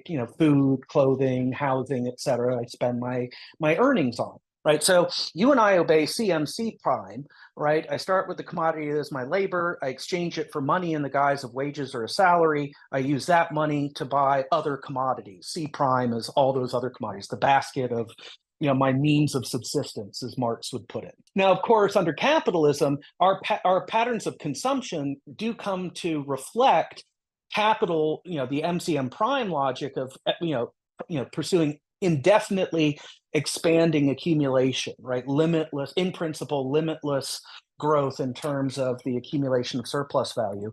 That, of course, things like advertising, branding, planned obsolescence, et cetera, are meant to accelerate, the rate of consumption for us who follow the CMC prime logic, and getting us to spend ever more of our M on ever more frequently replaced C primes, right? And that, of course, is good for capital's accumulating of surplus value. So you have all of that, right? And then we have our own acquisitiveness stirred up by advertisers, by marketers, and so on. But in terms of what motivates the capitalist as capitalist, who is not operating according to CMC prime, but rather according to MCM prime. Well, there I think you get into the question of, okay, so let's say that you are an incredibly wealthy individual. You're someone on, for instance, Forbes magazine's, 500 wealthiest individuals in the world. So you have a massive amount of wealth, right? You have more wealth than you could possibly consume in your own lifetime or even in several lifetimes, right? What keeps you going, right? Why do you keep nonetheless continuing to run on the hamster wheel of MCM prime, right? Why do you sustain this looping repetition and keep them, and keep it going? Well, there are a number of motivations that it seems to me are discernible. And in terms of the biggest of the big bourgeoisie, things like, for instance, Donald Trump's preoccupation with where he stands on that Forbes 500 list, which is not about consuming use values. It's about social prestige. It's about status or standing, et cetera. Or you engage in, say, like, Jeff Bezos' ex-wife. You decide, you're going to take, a large portion of your, massive hoard of wealth and redistribute it through voluntary philanthropic activity, or you decide, you're going to get involved in politics and are going to start pumping some of your wealth, into political parties and campaigns in various places, right? Notice that what, keeps these big capitalists on the hamster wheel, like running in place, and endlessly looping through MCM prime, some of it has to do with forms of, if we could call this selfishness, like I want to be, I want to have a certain social status or standing. I want to be viewed positively by posterity as a great philanthropist, etc. If that's selfishness, what's interesting is it's a kind of selfishness that where it isn't necessary to have the capitalist marketplace in place there to satisfy it, right? Because if what you really want is not like a huge mansion, tons of cars, etc., but what you really, after you've spent all that you can on those sorts of baubles, and you're still going, right? You have more than enough playthings, toys, etc. In terms of creaturely comfort, you're set for life at a very high level of standard of living. You don't have to worry about anything on that level anymore, but you keep going.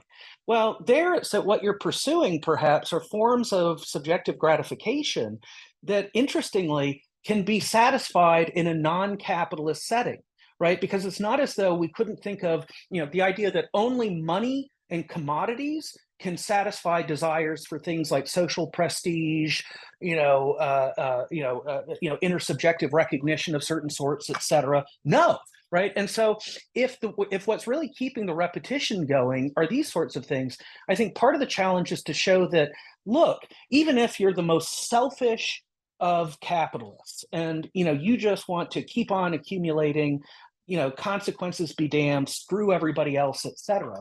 I think part of what could be said to these persons is, well, notice that this isn't really about wealth in terms of a hoard of use values that you can privately consume and enjoy, right? What you're really after has to do with these more intangible, immaterial, socio-symbolic gratifications, and the idea that the only way you can scratch those itches and can achieve those socio-symbolic gratifications is in a capitalist marketplace does not follow. Right?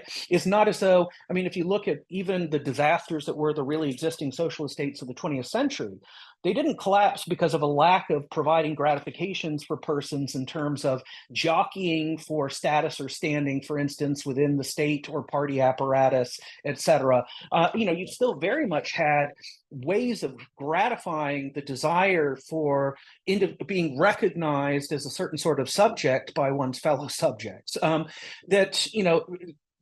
Capitalism doesn't have a monopoly on providing that kind of satisfaction, but there's a false belief, I think, lurking in the background for so many of us, capitalists and non-capitalists alike caught up in capitalism, that somehow it's only the accumulation of money and commodities that can really gratify that. Whereas when you look at the people who are driving capitalism, the biggest capitalists themselves, they're long past the point where they're concerned with wealth as having anything to do with material use value, with private consumption, etc. However opulent their lifestyles, in the end, they're caught up in the logic of capital well beyond, saying, okay, I've reached a point at which I now have in my bank billions of dollars. I'm just going to stop. Right? A few do that, but most of them don't. And what they're pursuing beyond, when they're in that area well beyond concerns with private consumption, is a set of motivations that, again, don't justify capitalism as the only game in town, precisely because intersubjective recognition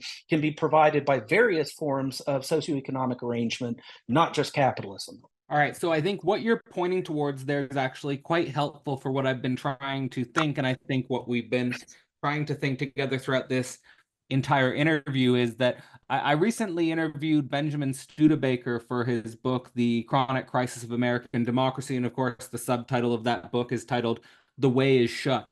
And you get this feeling when you read The Way is Shut that there's nowhere to go. You're not really sure how to act as a political agent because every possible avenue seems like it's been closed down, and capital mobility and the tension with the state seems to be an irreconcilable, impossible issue. But Yes. one of the ideas that I've been playing with, and I think Studebaker himself sees this as a possibility, is, and I see this implicit in what you were just saying and what you were just pointing towards there, is the possibility of the oligarchs turning on themselves and turning on themselves in a sense of recognizing this death drive compulsion they're being caught up into, and possibly turning themselves inside out, so to speak, and maybe there's some sort of political opportunity or some sort of new process that could be opened by that. Maybe that's much too positive to think in that way, but it's just an idea that I wanted to throw out there just because it was sort of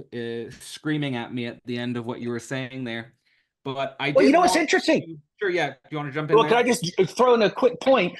Well, what's interesting is, and I can't remember exactly where Marx does this, but in one of his mature economic texts, so one of the volumes of Capital, maybe the Grundrisse, perhaps theories of surplus value. But at one point, Marx does talk about what he describes as a conflict, even if not overt, at least latent, a tension in the heart of each capitalist between one side of the capitalist self that would just simply like to, wallow in wealth, be very self-indulgent, consume, instead of reinvesting profit, just blow it all on, whatever pleasures, one is inclined towards. And then the other side, which is, of course, the side that is, committed to the logic of capital, and that demands, and again, we once again come up against this link with Protestantism and its forms of self-renunciation, tightening one's belt for the sake of others in the future and one's progeny, et cetera. That the other side of the capitalist then engages in self-sacrifice and says no to that hedonistic side of him or herself, and then just continues to engage in this in principle limitless, without end, process of accumulation. And so for Marx, right, he talks about, there in the heart of each capitalist, there's a perhaps exploitable tension. And if you embellish on this, it could be things like the side of individual capitalists who, like the rest of us, are looking on at things like environmental degradation and are alarmed and are like, the world itself is falling apart around our ears. And it's like, how do we get them to the point at which that side of themselves can finally override the other side of themselves that remains firmly in the grip of the perpetual motion machine merry-go-round logic of MCM prime.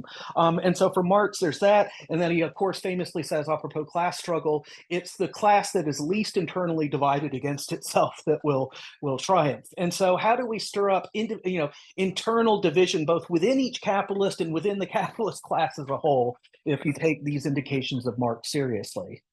Well, I think all of this is pointing towards what I think is one of the major aspects of your book, and maybe it can be a question that's hanging. We don't need to answer it completely, but there is a long-running tradition of an attempt to put Marx and Freud into conversation, to put libidinal economy into connection with political economy. And you mentioned in the book that you're quite critical of the Western Marxist tradition in regards to brokering this marriage.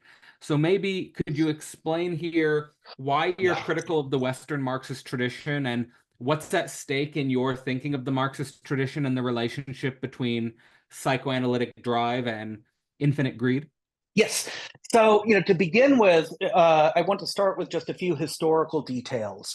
So the efforts to synthesize Marxism and psychoanalysis are, more or less a century old at this point. And in fact, some of the earliest attempts that were made in this vein came from outside the West. And before you had the consolidation of the tradition that Merleau-Ponty dubs in 1955 in Adventures of the Dialectic, quote unquote, Western Marxism, that initially in the pre-Stalin, but post-October 1917, in the Leninist context in Russia, you had figures, these Russian Soviet psychologists like Lev Vygotsky and Alexander Luria, who were, engaged in various types of research, influenced by a range of orientations in the side disciplines, including things like Pavlov, but also deeply fascinated with Freud. And both Luria and Vygotsky begin sketching in the early to mid 1920s, versions of what a rapprochement between Marxism and psychoanalysis might look like. But all of that gets snuffed out, just brought to an abrupt and very quick end by the advent of Stalinism, and that for Stalin, given that Freud was just decadent bourgeois ideology, that any research on psychoanalysis was more or less just brought to a halt in the Soviet context. But then, of course, we have in the Western world, and particularly in continental Europe, you have figures in the 1930s and 40s like Wilhelm Reich and Otto Fenichel, who begin toying with ways to combine Marxism and psychoanalysis. And then soon after them, you get the first generation of the Frankfurt School, with figures like Adorno, Marcuse, et cetera, who are very much engaged in these efforts. But this one thing that is just simply a historical fact is that, in part because of Stalin terminating any serious work on psychoanalysis in the Eastern sphere, that those Marxists who are interested in psychoanalysis and who were willing and able to openly pursue explorations situated at the intersection of these two orientations, that was all then left to the Western Marxist tradition to carry out. And one of the hallmark features of Western Marxism, apart from it being host to the bulk of efforts over the past century to develop a psychoanalytic Marxism, is that it also involves a set of perspectives on Marx's historical materialism that are all involve what we usually refer to as anti-economism, right? So the idea that, well, there are certain interpretations of Marx, especially those championed by, say, the Second International, the German Social Democrats, and various of the Soviets, especially figures like Bukharin and Stalin, that there's this tendency for Marxism to degenerate into this vulgar economic reductionism and determinism, where, okay, you have the infrastructure, the economic base of a social order, and that the movement of social history is dictated by what transpires strictly at the level of the economic base, of the infrastructural foundation of social history, and everything non or more than economic is superstructural, and the superstructure is just this shadow theater that involves these distorted reflections of what are ultimately the iron laws of economic history grinding out certain results as they unfold. And so, figures like Lukács, Gramsci, Bloch, Korsch, et cetera, who are really the founding figures of Western Marxism. And here Gramsci is the most prominent anti-economist, I would say, the most vehement in this regard. That Western Marxism, in a way that is very evident when one looks at the entire Frankfurt School as well, really involves this notion that, well, traditional Marxism and its bastardizations have overly privileged the economy, have excessively emphasized the infrastructural. And what we need to actually look at to understand 20th century capitalism, particularly the ways 20th century capitalism defies Marx's 19th century predictions, is by giving superstructure its due and by foregrounding these non or more than economic forces and factors operative in social history, and that anything other than this emphasis on superstructure is just going to lapse back into this crude, vulgar, economistic thinking that they're trying to get beyond. And however understandable in response to things like the Second International or German social democracy or the writings of, say, a Bukharin or a Stalin, as understandable as this anti-economism was in the early to mid 20th century, I don't think it has aged well. And that what it has resulted in is that, even amongst many who today call themselves Marxists, and certainly other segments of the radical left, that there's much more of this preoccupation with non-economic and non-class structures and phenomena, and that, of course, if you look at a lot of psychoanalytic Marxism, it involves things like, film criticism, literary analysis, et cetera. And I'm not against any of that, but the fact is that even many Marxists today are almost economically illiterate, right? That they couldn't really explain to you how contemporary capitalist marketplaces, and especially forms of speculative finance capital today, et cetera, work, and that basically economic analysis and critique, it seems, has just been, left to others, has been set aside, and that psychoanalytic Marxism, in terms of traditional Freudo-Marxism, and even certain variants of what has been tried out thus far in the guise of Lacano-Marxism,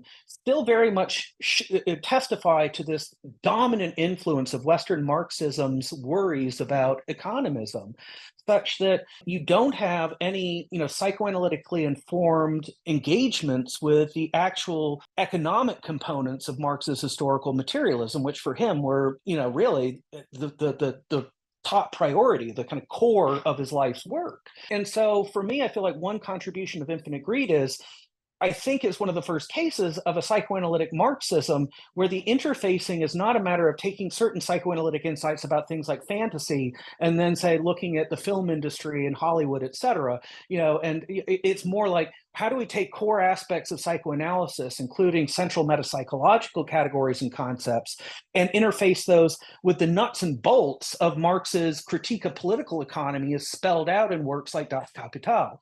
And so, that I think is something that Infinite Greed does that has not really been done yet, and hasn't been done precisely because the very Marxist tradition that psychoanalytic Marxisms thus far have emerged out of is an anti-economistic Marxism that sometimes goes so far as to, if you completely repudiate any prioritization of the economy whatsoever and still claim to be a Marxist, no. I think that, for instance, the Frankfurt School is more Weberian than Marxist. And that, of course, it then becomes overt with, say, something like radical democracy a la Ernesto Laclau, where there's just an absolutely, explicit repudiation of any privileging of the economy. And I think that for leftist theory and practice alike, ignoring the economy in a capitalist situation in which things are more economically dominated than ever is both intellectually and politically a mistake.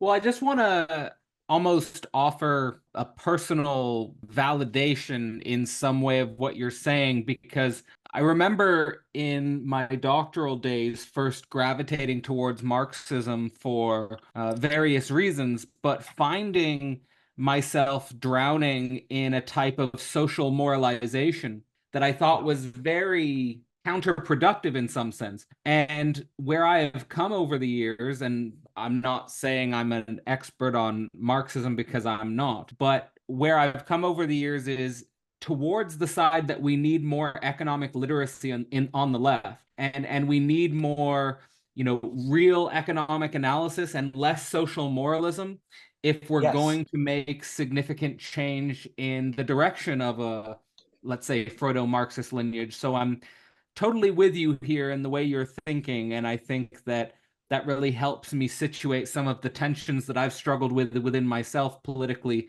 in regards to either identifying with Marxism or going deeper down that rabbit hole. But Yeah. I think we could just, you want to jump in there? Yeah, I agree too that Marx fundamentally, the foundations of his critique of capital and capitalism are not, I think, ethico-moral. There are various efforts to read him in that way and to try and extract, especially from some of Marx's earlier writings, like the 1844 manuscripts, a Marx who's more like an Aristotelian virtue ethicist and has certain fundamental moral commitments that are the real, basis on which he rests his whole, historical materialist critique of capitalism. I don't agree with that. In a nutshell, like you, I think I take Marx to really be fundamentally just a descriptive rather than prescriptive thinker, and to be providing what he takes to be a cold, hard analysis of how capitalism works and spelling out, whether you like it or not, here are the consequences, right? It's inevitably self-destructive. It will, generate these following, types of effects in terms of how it operates. It will obey this logic.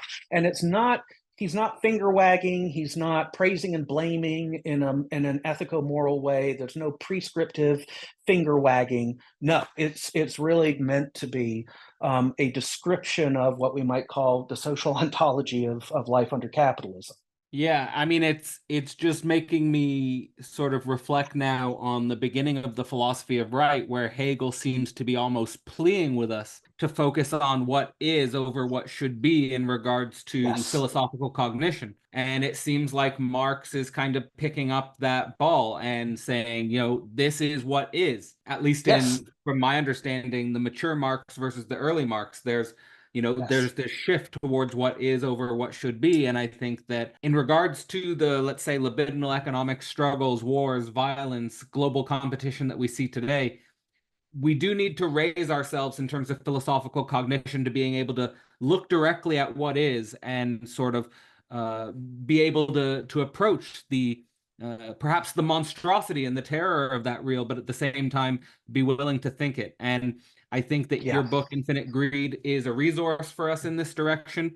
So I just want to thank you for coming on to talk about it. And I hope that this conversation has either helped people understand what you're trying to get at with infinite greed, or encourages them to pick it up for themselves and dive into it for their own interpretation. But as a Well, sort I of, want yep, No, go ahead. I was just going to say, that same Hegel is also the one who speaks of learning to see the rose and the cross of the present. exactly. And yes, and it's for me, it feels right now very hard to do that, but I still see Yeah, the value in holding on to that in tandem with, the imperative to force hold on to oneself that. to soberly think what is. Yes.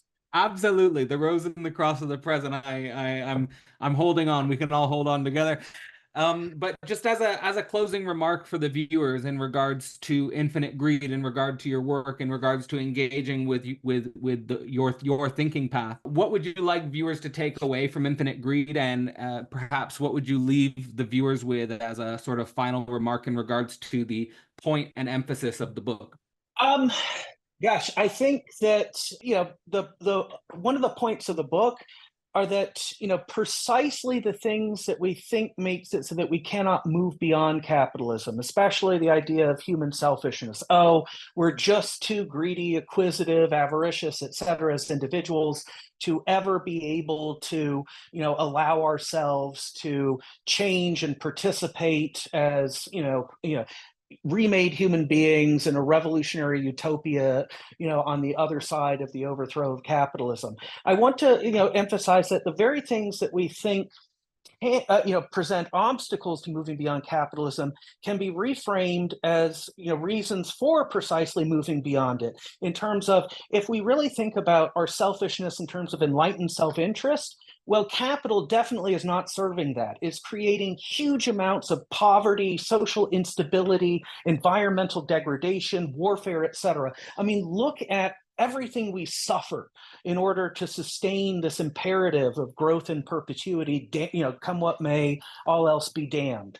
And that, our selfishness, if we really ask what it is that we want, I think makes it so that instead of, as I put at the end of the book's preface, that we end up in a position that, at least, even if it's not incredibly optimistic about just how great post-capitalism could be, it still is, a sense of, well, realistically, we could rearrange things in ways that would satisfy our self-interests, but that don't require all of the damaging consequences of living under capital. And that here, at least, we could say, well, better red than dead, instead of the old anti-communist better dead than red. That at least as a matter of practical survival, it would really behoove us, again, at the level of our basic selfishness, to actually get, to move beyond capitalism rather than to stick with it, and to stop thinking that capitalism really does, in an effective, efficient, and sustainable way, actually meet our self-interest. In fact, quite the contrary. So, in this way, it's almost as though if you really want to be selfish, you're better off under socialism or communism.